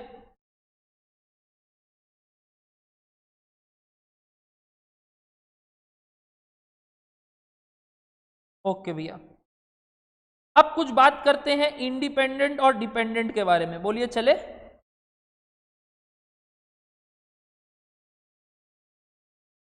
देख लेता हूं कुछ काम का बात यहाँ।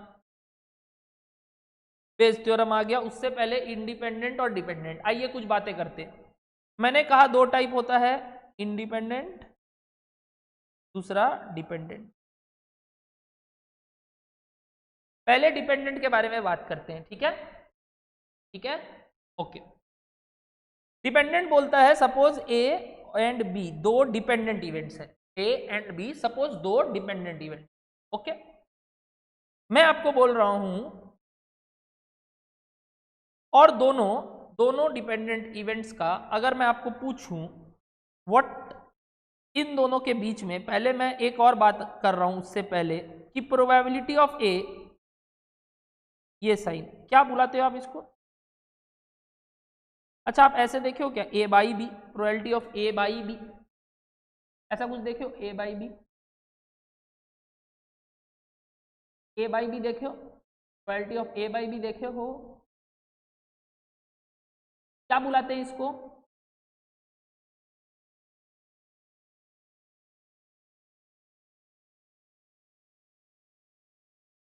This is a conditional probability, formula नहीं पूछा, इसको क्या बुलाते हैं? This is a conditional probability. यानी अभी तक जो पढ़े थे उसको क्या नाम दोगे? Unconditional probability. अभी तक जो पढ़ रहे थे उसको क्या बुलाते हैं? अनकंडीशनल प्रोबेबिलिटी या मार्जिनल प्रोबेबिलिटी, या फिर मार्जिनल, एक का, मार्जिनल मतलब एक का। अगर मैं केस में कुछ कंडीशन लगा दूं तो उसको क्या बुलाते हैं? तो उसको क्या बुलाते हैं?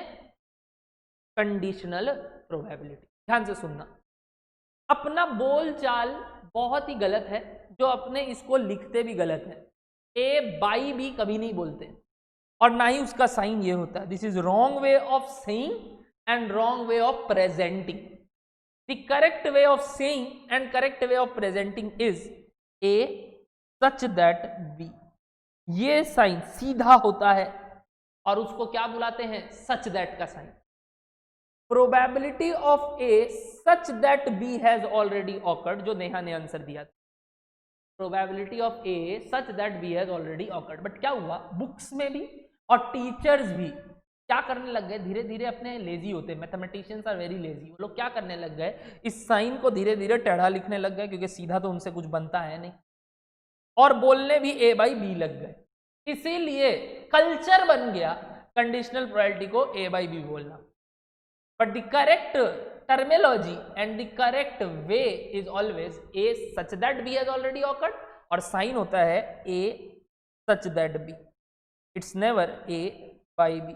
बट क्योंकि मैं भी एक मैथमेटिशियन हूं और मैथ्स पढ़ा रहा हूं तो मैं भी A by B ही बोलूंगा। अब ये गलती मेरे से भी होने लगी है क्योंकि भाई कल्चर है तो कल्चर फॉलो करेंगे। बट अंदर का बात ध्यान रखना कि इसको A by B बोलते हैं नहीं, इसको A such that B बोलते हैं। और दूसरा इसका साइन सीधा डंडी होता है, टेढ़ा डंडी नहीं होता। ध्यान रखेंगे ये सब बात, जीवन में काम आएगा आगे। किसी को भी बोलोगे तो लगेगा अरे क्या बात बता रहा है। हाँ सर ध्यान रहेगा, ये सब चीज तो ध्यान रखने वाली बात ही है। आइए अब इसके बारे में बात करते हैं, इसको क्या बुलाते हैं? Probability of A such that B has already occurred. ठीक है, अब ध्यान से सुनिए, ए बी पे डिपेंडेंट हो सकता है या ए बी पे इंडिपेंडेंट, ए बी पे डिपेंडेंट हो सकता है या ए बी पे इंडिपेंडेंट हो सकता है। एक एग्जांपल अगेन, प्रोबेबिलिटी की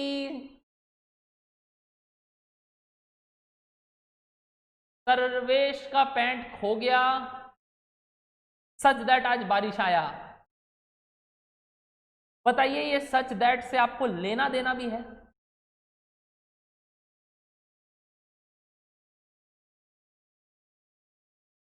क्यों लेना देना नहीं है? क्यों लेना देना नहीं है?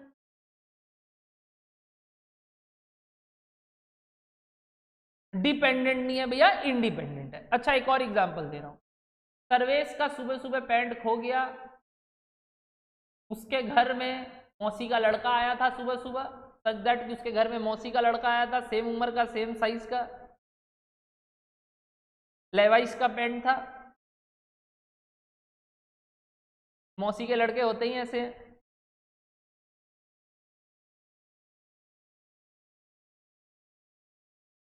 अब बताइए, सच दैट डिपेंड करेगा क्या? सच दैट डिपेंड करेगा? हाँ, हाँ सर, हाँ हो सकता है, बिल्कुल बिल्कुल, मौसी के लड़के होते ही ऐसे। अरे मैं अपना एक्सपीरियंस से नहीं बता रहा हूँ, ऐसे ही बोलते हैं। हो सकता है भैया, हो सकता है। ध्यान रखिएगा मौसी का लड़का लोग के साथ, मौसी क्या बुआ क्या, सबके साथ ध्यान रखिएगा। अपने तो अपने होते हैं ना, वो लोग ये समझ के ले जाते हैं पैंट। भैया आपका लगता है बहुत बुरा कुछ हुआ है आपके साथ, नहीं नहीं ऐसा कोई बात नहीं है। डन। पहले बोलिए लॉजिक समझ में आ रहा है, प्लीज ये सब एग्जाम्पल को दिल में बसा लीजिए, देखिए अभी फॉर्मूला बन जाएगा।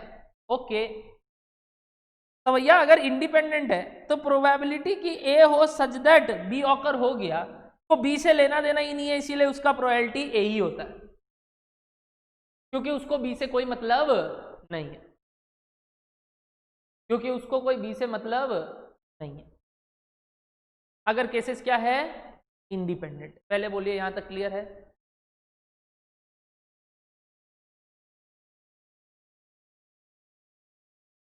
सच दैट बी से आप ही बोले लेना देना नहीं है, तो मैं उसका प्रोबेबिलिटी क्यों लिखूं? यानी पैंट खोने को निर्भर ही नहीं करता बारिश होने पे, तो भैया बात ही घुमा दीजिए। अच्छा, सिमिलरली अगर पूछूं probability of B such that A, का आंसर क्या होगा? यानी बारिश आना कि सर्वेश का पैंट खो जाना।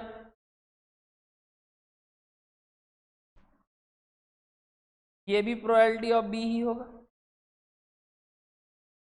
यानी if A and B are independent events, मैं वापस से बोल रहा हूं, if A and B are independent events,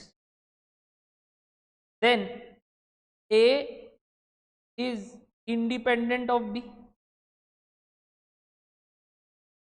and B is also independent of A. ये बात सही है? ये बात सही है कि नहीं? ध्रुव पहले बताओ। अगर ए बी से इंडिपेंडेंट है तो बी भी ए से इंडिपेंडेंट है।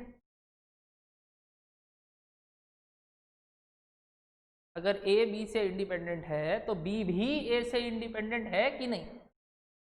बिल्कुल भैया, बिल्कुल। अच्छा, अच्छा, तो मैं और बातें कर रहा हूं। अगर ए बी से इंडिपेंडेंट है तो क्या ए कॉम्प्लीमेंट एंड बी भी एक दूसरे से इंडिपेंडेंट होंगे कि अब डिपेंडेंट हो जाएंगे?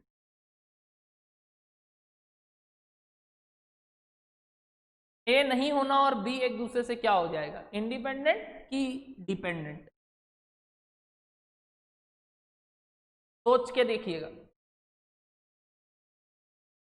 एग्जाम्पल को माथा में रख के सोचिएगा। यानी आज बारिश नहीं होना और ध्रुव का पैंट खोना एक दूसरे से इंडिपेंडेंट से डिपेंडेंट बन जाएगा कि अभी भी ये इंडिपेंडेंट रहेगा? अभी भी ये इंडिपेंडेंट रहेगा। Very very good. अच्छा, ए एंड बी कॉम्प्लीमेंट एक दूसरे से क्या रहेगा? इंडिपेंडेंट कि डिपेंडेंट?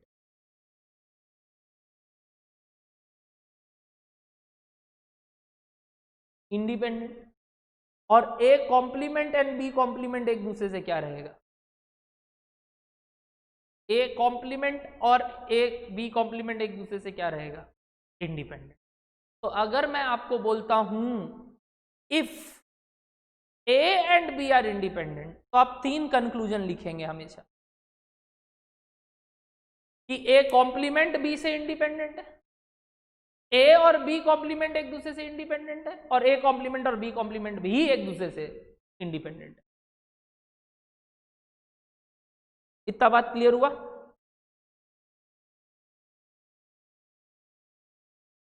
ठीक है भैया, ध्यान में आ रहा है? ध्यान में आ रहा है, ध्यान में आ रहा है, ध्यान में आ रहा है। ठीक है, तो आगे बढ़ते आगे बढ़ते, यहां तक बात समझ में आ गया।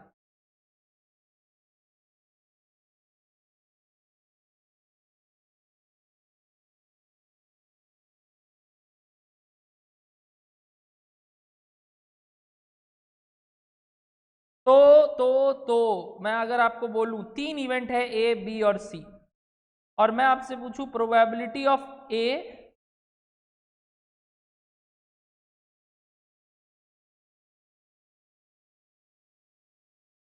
सच that C has already occurred का प्रोबेबिलिटी बताइए।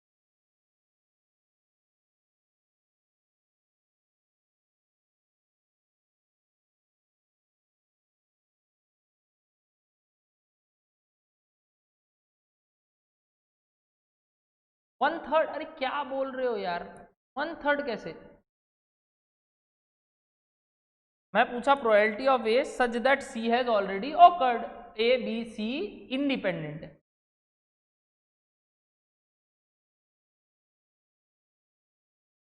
अगेन पी ऑफ ओनली ए,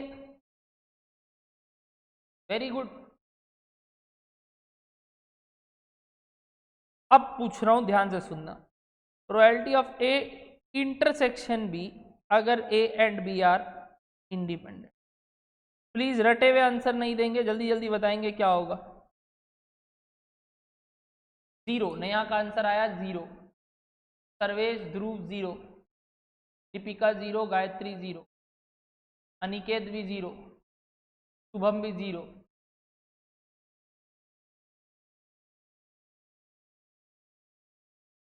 मंथन भी जीरो।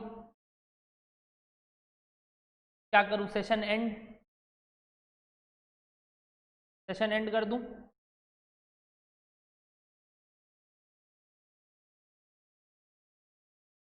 जीरो कब होता है इंटरसेक्शन? जीरो कब होता है इंटरसेक्शन? थोड़ा देर पहले बोला था।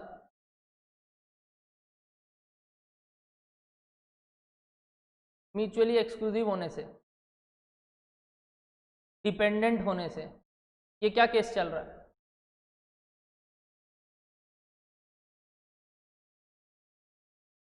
इंडिपेंडेंट। कैसे जीरो बोल दी?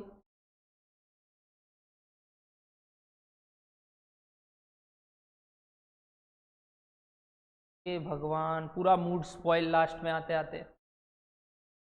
एंड कर दूं मीटिंग?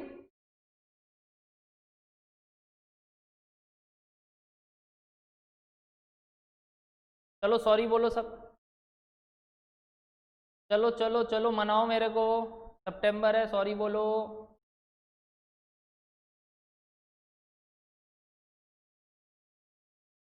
हाँ हाँ, मान रहा हूँ, थोड़ा पिघल रहा हूँ।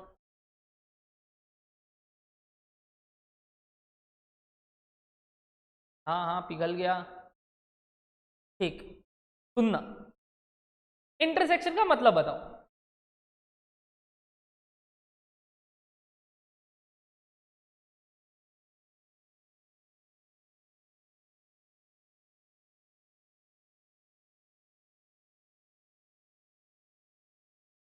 कॉमन, या मैं बोलूं एंड? याद आ रहा है, बताया था।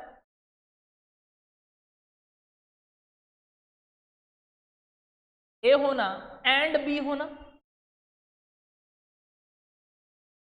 ए होना एंड बी होना। क्या ए और बी साथ में हो सकते हैं अगर केसेस इंडिपेंडेंट है? क्या ए और बी साथ में हो सकते हैं अगर केसेस इंडिपेंडेंट है? हाँ हो ही सकते हैं। नहीं कैसे ध्रुव? फिर तुम मार खाएगा। काश सामने होता, पूरा झींट निकाल देता तुम्हारा। झींट मतलब समझते हो? बाल बाल।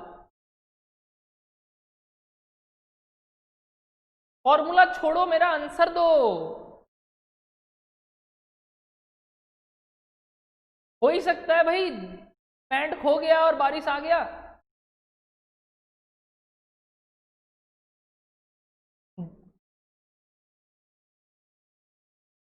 यानी इंटरसेक्शन पॉसिबल है।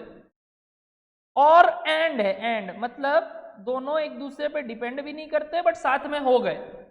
एंड का एक और मीनिंग क्या होता था, याद आ रहा है? इनटू। मैंने लिखवाया था जब प्रोबेबिलिटी पढ़ाया था आपको, सेशन याद होगा, देश से लिया था मैंने सेशन, गांव से मैंने सेशन लिया था, गांव से।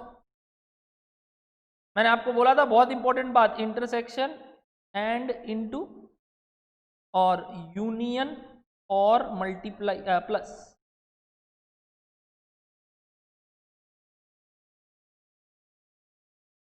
तो अगर वो बात याद है तो फटाफट बताइए मेरे को।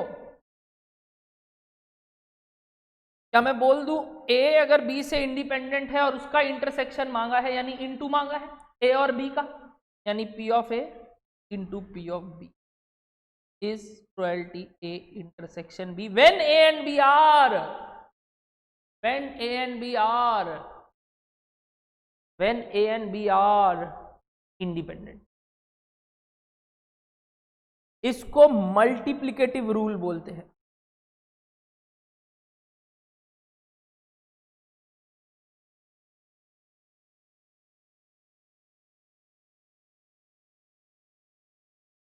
Theory of compound probability for independent cases. ठीक है, ठीक है, ठीक है। तो ये बताओगे probability of A intersection B complement क्या होगा अगर ए और बी एक दूसरे से इंडिपेंडेंट?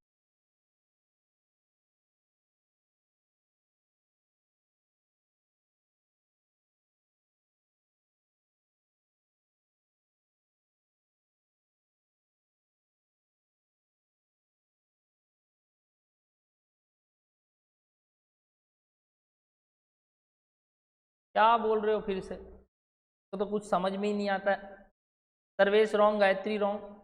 मंथन का सबसे पहला correct answer P of A into P of B complement मार देंगे, क्योंकि ए और बी अगर एक दूसरे से इंडिपेंडेंट है तो ए और बी कॉम्प्लीमेंट भी एक दूसरे से इंडिपेंडेंट है, अभी आप बोले, और दोनों का इंटरसेक्शन निकालना है मतलब दोनों का इंटू करना, यानी when two cases are independent और उनका इंटरसेक्शन मांगे, सिंपली दोनों को क्या कर दीजिएगा, इनटू।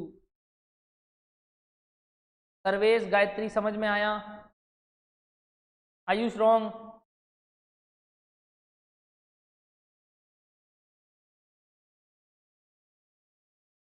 ठीक है, देखते हैं, अब आगे बढ़ते हैं थोड़ा। चलिए मैं एक और तरीके से इसको प्रूफ करूंगा, 1 मिनट दोगे? ठीक है,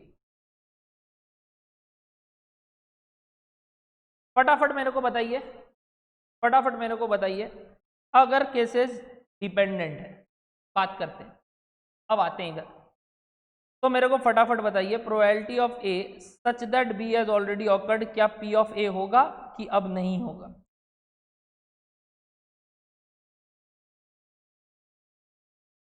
नहीं होगा, क्यों?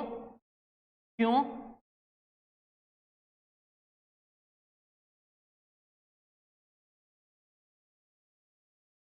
क्योंकि दोनों डिपेंडेंट है। ठीक है, तब एक काम करते हैं, डिपेंडेंट इवेंट्स का एक डायग्राम बनाते हैं, या तो ये या तो ये, करेक्ट? ये कौन सा एग्जाम्पल हुआ बताइए, ये जो मैं बॉक्स किया ये कौन सा example?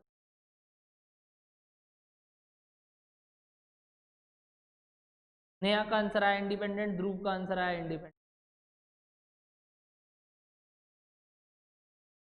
Independent, independent, Aniket independent. जो बॉक्स किया उसका पूछ रहा हूँ, हम इंडिपेंडेंट।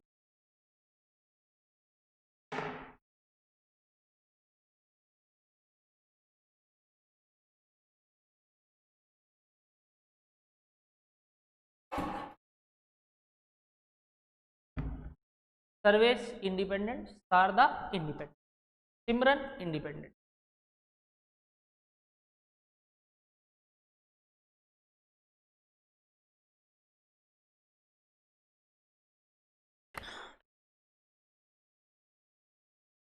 इतना देर दिया उसके बाद भी आंसर चेंज नहीं हुआ। इस डायग्राम का ए इंटरसेक्शन बी बताइए।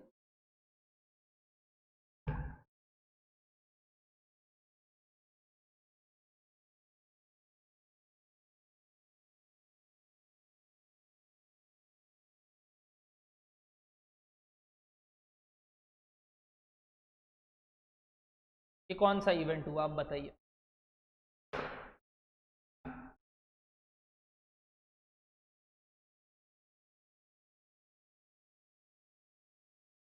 कौन सा कंसेप्ट लेके आते हो, कहाँ से आते हो पता नहीं, इतना देर से बकवास कर रहा हूँ पता नहीं।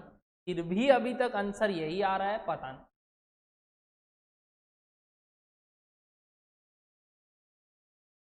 म्यूचुअली एक्सक्लूसिव का हुआ तो क्या ये इंडिपेंडेंट कि डिपेंडेंट?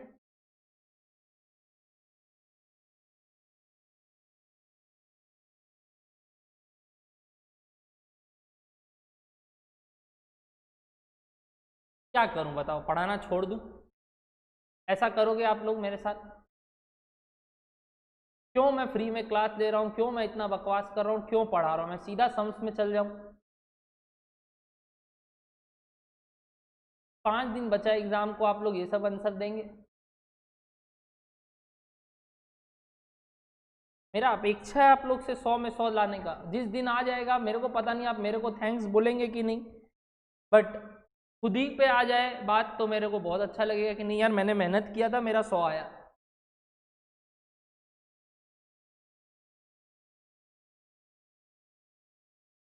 आयुष अभी भी इंडिपेंडेंट।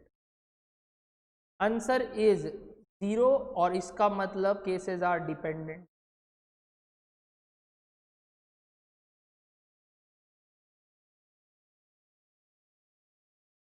तो मैं 2 चीज पूछ रहा हूं, छोड़ दो तुम लोग। ये वाला डायग्राम किसका है? ये वाला डायग्राम नॉन म्यूचुअली एक्सक्लूसिव का है। And this can be again या तो डिपेंडेंट या इंडिपेंडेंट, कुछ भी कुछ भी, या तो डिपेंडेंट या तो इंडिपेंडेंट, कुछ भी पता नहीं, बट ये पक्का है नॉन म्यूचुअली एक्सक्लूसिव। और ये किसका है? Mutually exclusive. तो ये तो पक्का डिपेंडेंट का है।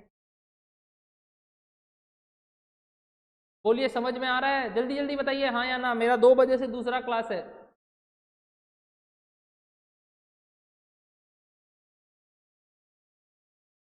तो फटाफट बताइए आप मेरे को, तो फटाफट आप मेरे को बताइए, अगर मैं डिपेंडेंट वाले का बात कर रहा था तो ये ए के बराबर तो नहीं है। तो 2 आंसर हो सकता है, डिपेंडिंग अपॉन म्यूचुअली एक्सक्लूसिव या नॉन म्यूचुअली एक्सक्लूसिव। फटाफट बताइए, अगर म्यूचुअली एक्सक्लूसिव है तो probability of A such that B has already occurred क्या हो जाएगा? डायग्राम देख के बताइए। ये हो गया है अब केस। अब प्रोबेबिलिटी हो गया है ये, टोटल केसेस हो गया ये, क्योंकि बी ऑकर हो चुका है। क्या कहा? बी ऑकर हो चुका है, तो ए होने का चांस क्या है? तो ए होने का चांस क्या है? जल्दी जल्दी बताइए। What is the probability of A such that B has already occurred, अगर केसेस म्यूचुअली एक्सक्लूसिव है?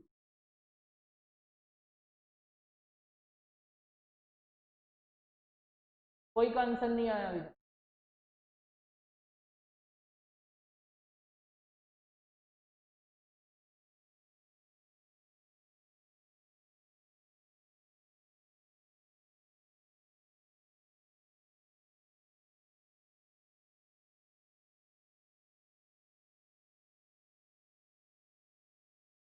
सिर्फ नेहा का आंसर आया तो उसको मैं अलग से पढ़ा दूंगा, कोई दिक्कत नहीं है। और कोई? गायत्री का आंसर आया, ठीक है, आपका एक अलग ग्रुप बन जाएगा 2 जन। ध्रुव का आया, मंथन का आया। बाबू आप लोगों को क्या हो गया, हमको एक बात बताओ। प्रोबेबिलिटी ऑफ ए आप आंसर दे रहे हैं, वो तो कब है? आप ही बोले प्रोबेबिलिटी ऑफ ए तो हो ही नहीं सकता, और अब आप बोल रहे हैं प्रोबेबिलिटी ऑफ ए है। मेरा तो दिमाग घूम गया, शायद आपका भी घूम गया होगा कि ये क्या चल रहा है, क्योंकि आपको समझना ही नहीं है बात। मेरे ख्याल से आप लोग क्या पढ़े हैं क्या नहीं मेरे को कुछ पता ही नहीं, सब भूल भाल गए या कुछ पढ़े ही नहीं है, ऐसा कुछ। बाबू प्रोबेबिलिटी ऑफ ए तो तब होता है जब इंडिपेंडेंट होता है, और आप अभी वापस से बोल रहे हैं प्रोबेबिलिटी ऑफ ए, तो मतलब इंडिपेंडेंट और म्यूचुअली एक्सक्लूसिव का आंसर सेम होता है, तब दोनों अलग अलग है ही क्यों? Very good Gayatri, very good Lipika, answer is 0। Answer is 0। क्यों बताइए? क्योंकि अगर बी हो गया तो ए हो ही नहीं सकता, क्योंकि बी हो गया तो ए हो ही नहीं सकता। दोनों केस एक दूसरे से क्या है? दोनों केस एक दूसरे से क्या है? डिपेंडेंट छोड़ो, म्यूचुअली एक्सक्लूसिव बोलो, dependent and mutually exclusive. So if the cases are mutually exclusive, probability of A such that B has already occurred is always equals to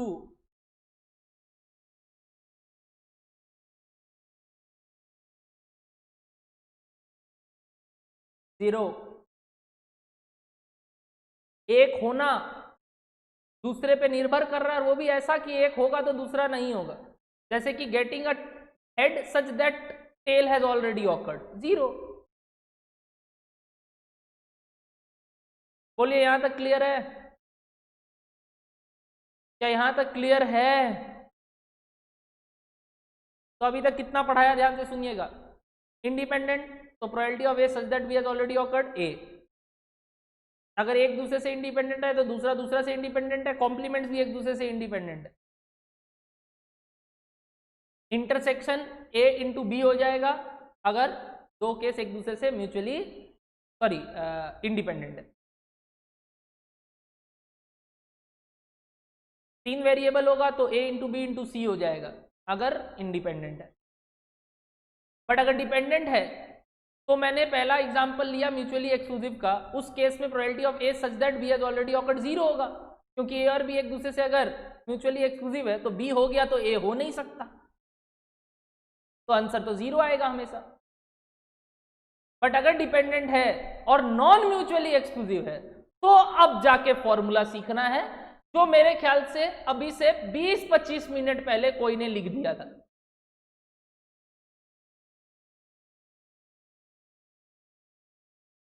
मैं भी चाहता तो वो बात लिख देता। कौन लिखा था मेरे को याद भी नहीं है, बट कोई लिख दिया था। आई नेवर रिक्वायर फॉर्मूला, मेरे को सिर्फ एक ही चीज चाहिए, कंसेप्ट। छोड़ो, अब आते हैं when mutually non mutually exclusive है। आइए डायग्राम में, क्या ये एक नॉन म्यूचुअली एक्सक्लूसिव का डायग्राम है? क्या ये एक नॉन म्यूचुअली एक्सक्लूसिव का डायग्राम है? हाँ। अब ध्यान से सुनना, B has already awkward, B has already awkward,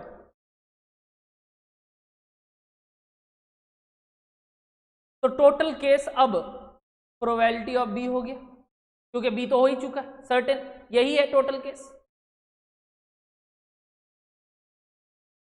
formula फिर मेरे को बोल रहा है ध्रुव, तुम ऊपर से कॉपी किया, तुम ही लिखा था। रुको तो, तुम क्या पढ़े हो पता नहीं, इतना देर से जो गलत आंसर दे रहे थे, अब तुम लोग को फॉर्मूला आता है ठीक। पहले बोलो probability of B total case हो गया। मैंने कहा था एक ही फॉर्मूला है, फेवरेबल बाय टोटल। तो probability of A such that B has already occurred is equals to probability of B नीचे when the cases are dependent and mutually non mutually exclusive.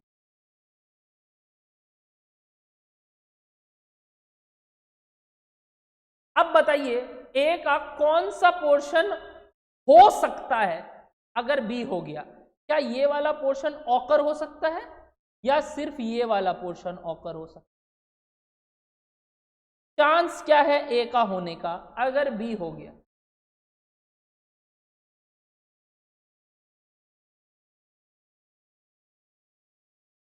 क्या ए का ये वाला पोर्शन हो सकता है अभी,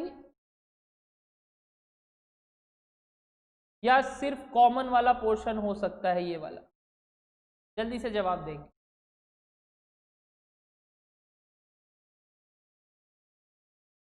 सिर्फ कॉमन। तो फेवरेबल केस कितना हुआ? फेवरेबल केस ए ऑकरेंस का फेवरेबल केस कितना हुआ? पूरा का पूरा ए या सिर्फ वो कॉमन पार्ट? कॉमन वाला। तो ऊपर फेवरेबल केस आता है, प्रोबेबिलिटी ऑफ ए। फॉर्मूला समझ में आया कैसे आया?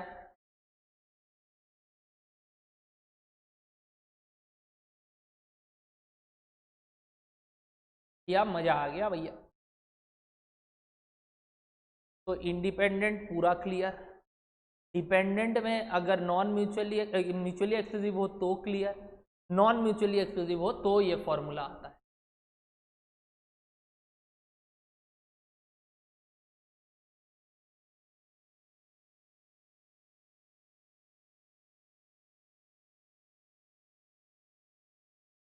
डन।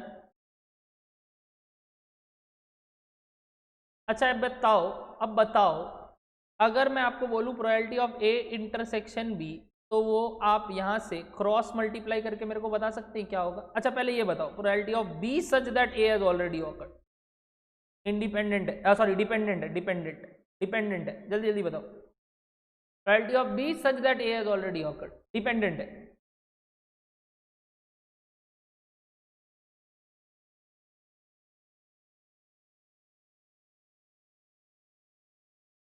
जल्दी बताओ।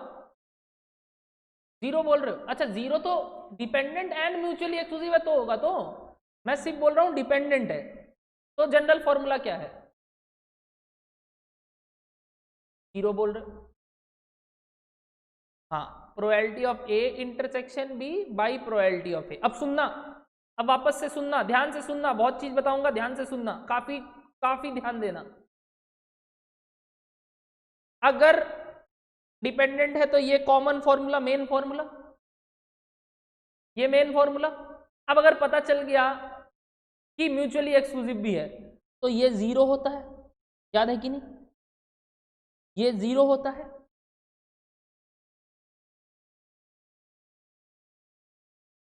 Zero by anything, zero by anything, zero. तो यानी probability of B such that A has already occurred zero होगा कब? कब? कब?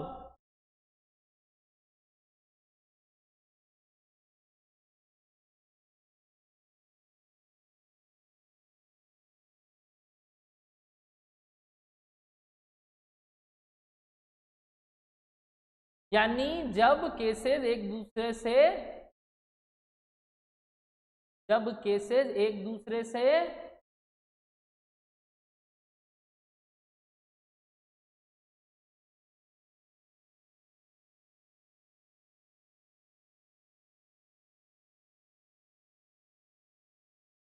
जल्दी बोलिए, जब केसेस एक दूसरे से, फिर गलत आंसर आ रहा है यार तुम लोग का।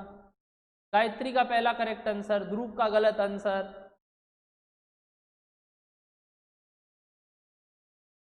सर्वेश का करेक्ट आंसर।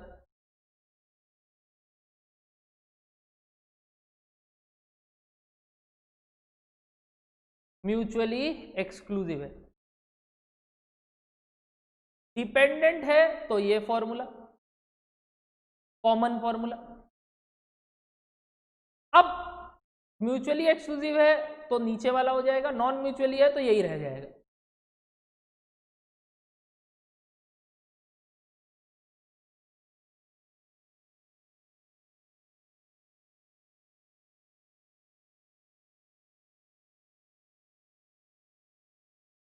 अच्छा यहां से ये लिख सकता हूं, probability of A intersection B is equals to probability of A into probability of B such that A has already occurred, या फिर probability of A intersection B is equals to probability of B into probability of A such that B has already occurred. देखो तो ये दोनों समझ में आ रहा है? कुछ नहीं किया, क्रॉस मल्टीप्लाई यहाँ पे भी और यहाँ पे भी। क्या ये दोनों फॉर्मूला समझ में आ रहा है? इसको भी क्या बुलाते हैं? Theory of compound probability. क्या बुलाते हैं? Theory of compound probability.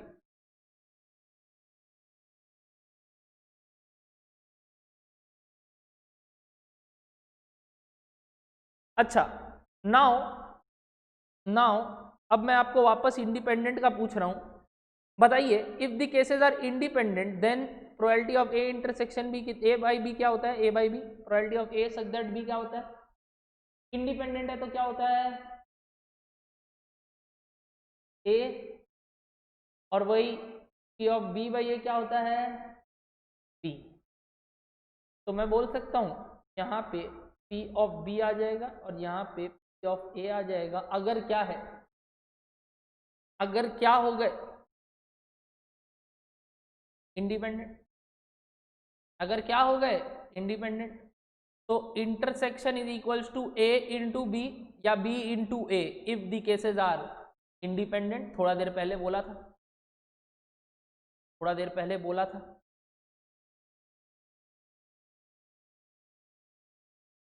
थोड़ा देर पहले बोला था, याद आ रहा है? सब कुछ एक दूसरे से इंटरलिंक्ड है।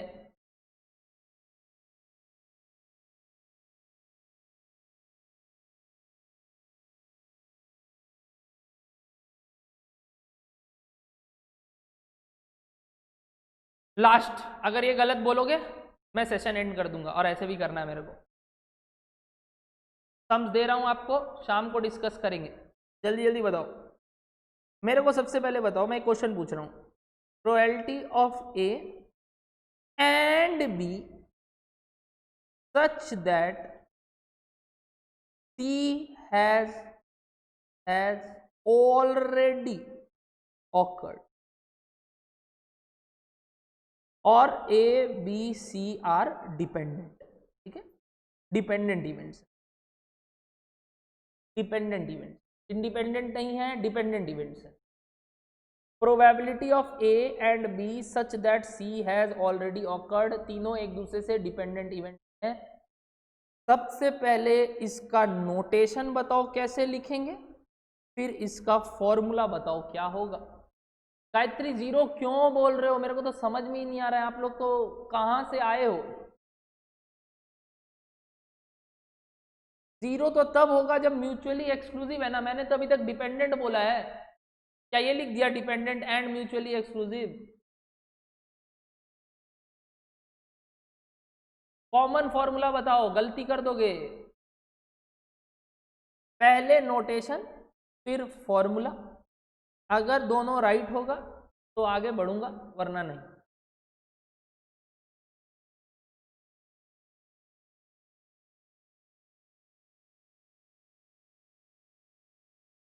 ध्रुव रॉन्ग, आप फॉर्मूला लिखे। नेहा आप मेरे को वो लिख के दिए हैं, फॉर्मूला कैसे लिखते, दोनों साथ में लिख के दो कि this is equals to this.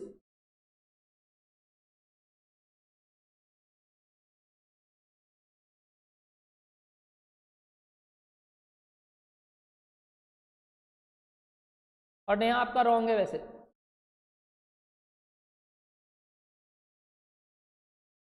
मंथन दोनों साथ में लिख के दे बाबू मेरे को, फॉर्मूला प्लस नोटेशन। तुम सिर्फ नोटेशन लिख के दिया है। डायग्राम बना लो ना यार तुम लोग, ए बी सी, ये ए ये बी ये सी। मैं बोल रहा हूं सी ऑकर हो चुका है, तो ए एंड बी ऑकर होने का चांस क्या है? पहले नोटेशन फिर फॉर्मूला।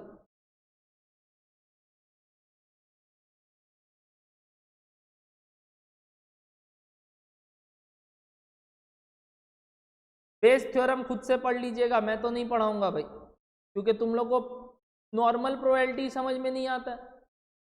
बेस थ्योरम घंटा से समझ में आएगा।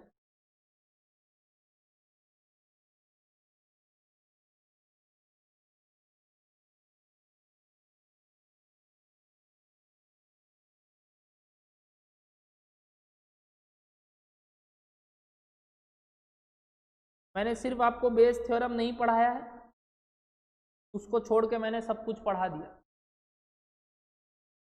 ध्रुव रॉन्ग, खत्म हो तुम लोग, खत्म। मेरा उम्मीद पे पानी फेर दिए। आज तुम लोग गलत किए मेरे साथ। मेरा बर्थडे गिफ्ट होता अगर आप लोग सही करते तो।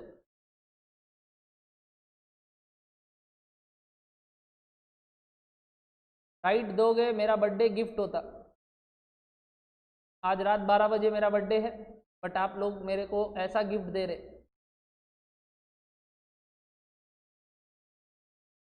वेरी गुड मंथन, वेरी गुड, मजा आ गया आपका आंसर देख के। मंथन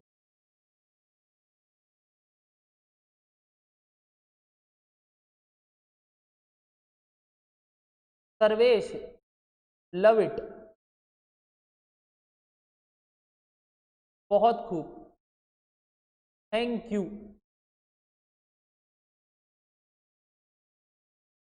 मेरा बोलना सफल हुआ। इतना देर से मैंने बकवास किया, 1 घंटा कितना देर हो गया, 45 मिनट, और अब जाके 2 जन ने सही आंसर दिया तो मेरा पढ़ाना सफल हुआ। सर्वेश मंथन, क्या आज पहली बार ये सब सीखे थे आप कि पहले सीखे हुए? सच बताना।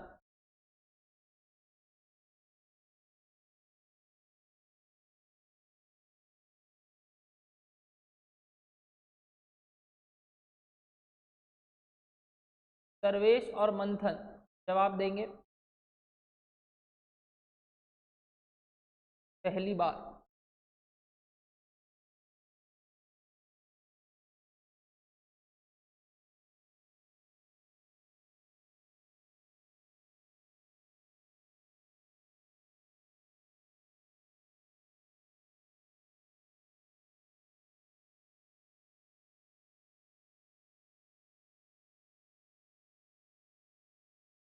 ओके, तो आज ही सीखे हो आप लोग दोनों ये, उसके बाद आपने सही बताया, मजा आ गया। हैवी कंसेप्ट क्लियर किया है आपने।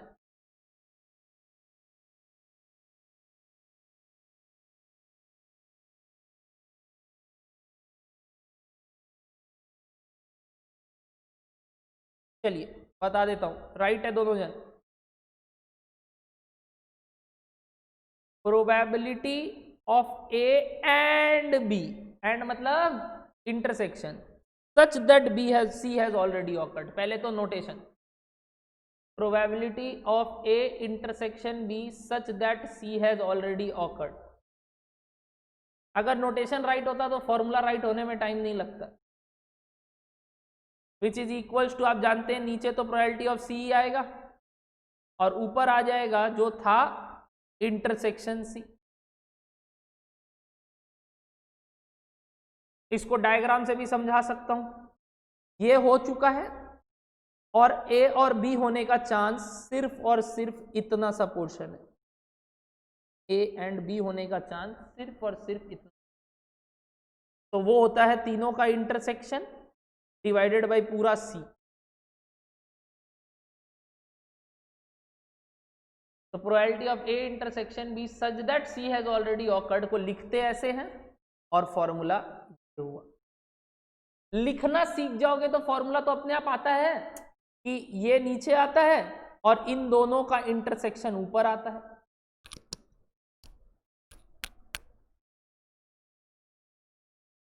क्या हुआ, सबको ही समझ में आया? ओ बुड़बक लोग,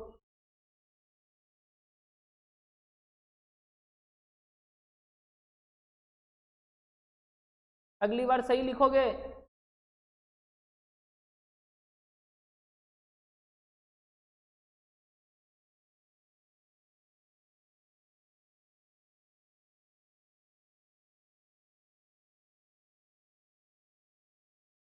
ठीक है, दिस कंप्लीट्स प्रोबेबिलिटी। सिर्फ बेस थ्योरम बच गया शायद, है ना? Bayes theorem. नेहा, आपने कई क्वेश्चंस बनाए हैं, क्या बेस थ्योरम आता है?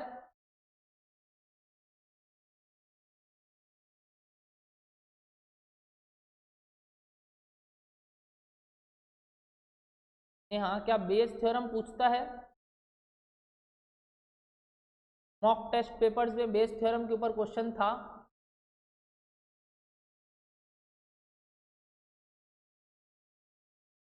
जितने लोग भी बना रहे हैं बोल रहे हैं अभी तक तो नहीं था। आने का चांस बहुत कम, क्योंकि बहुत बड़ा सवाल होता है इसके ऊपर, जैसा कि आप देख सकते हैं।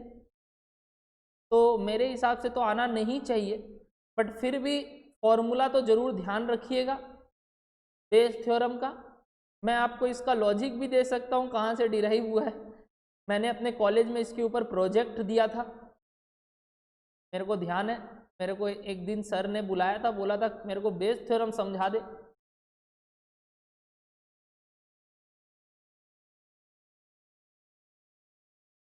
अरिजीत सर का नाम था, अरिजीत। अरिजीत सर ने मुझे बोला था कि बेस थ्योरम नवनीत बता दे कैसे होता है। मैंने उनको एक्सप्लेन किया था। मेरे को प्रोजेक्ट में 2.5 में 2.5 मिला था। 2.5 नंबर का प्रोजेक्ट था हमारा। बेस थ्योरम बहुत ही इंटरेस्टिंग थ्योरम है, बट अगेन ये अभी आपके काम का नहीं है मेरे हिसाब से, बट आप ये वाला पार्ट ध्यान रख सकते हैं कि कोई भी चीज़ का प्रोबेबिलिटी कैसे निकलता है फटाफट अगर बेस थ्योरम अप्लाई करें तो। बट अगेन ये आप इतना इम्पोर्टेंट नहीं है तो माथा मत लगाइए, इधर तो लिखा हुआ ही गलत है।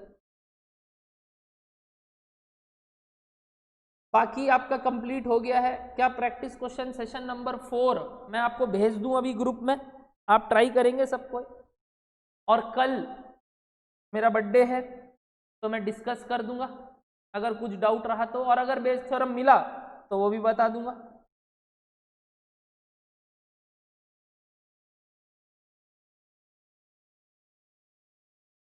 बोलिए बोलिए बोलिए। ये मैं आपको प्रैक्टिस क्वेश्चन 4 भेज दिया हूं। डन है? एवरीबॉडी डन है? चलिए, मज़ा आया मेरे को तो। आप अपना एक्सपीरियंस ज़रूर बताइएगा। ठीक है, मैं करवा दूंगा मंथन। मेरे को अपना एक्सपीरियंस बताइएगा कैसा रहा आपका चारों सेशन, पांचों सेशन। मज़ा आया? सब सीख लिए? काफ़ी चीज़ पढ़े, वेरिएशन सीखे, प्रोबेबिलिटी वापस से पढ़ा दिया, कोरिलेशन वापस से पढ़ा दिया। थैंक यू बर्थडे के लिए।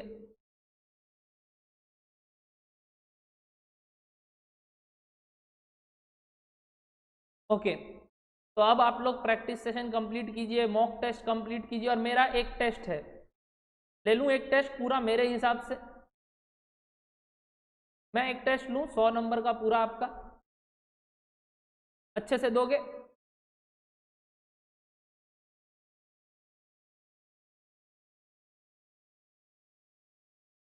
कब लूँ बोलो, आप बोलोगे तब ले लूँगा। ऐसे तो एग्जाम ही है, आप बता दो कब लेना है। कोई एकदम नॉर्मल टाइम दूंगा जैसे आपको अप्लाई करना है। परसों 3rd को, 3rd सितंबर।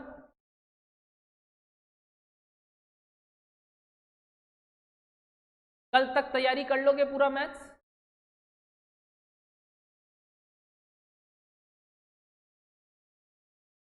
Very good. स्पिरिट एकदम हाई रखिएगा, मेरे को अच्छा नंबर चाहिए और आप कर भी देंगे। पेपर बहुत बहुत अच्छा रहेगा, आपको मज़ा आएगा देके। तो रेडी रहिएगा, 3rd सितंबर को आपका एग्ज़ाम है।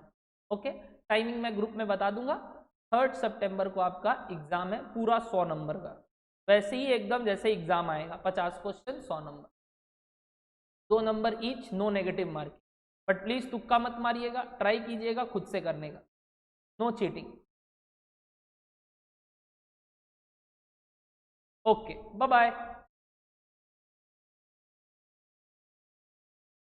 टाटा।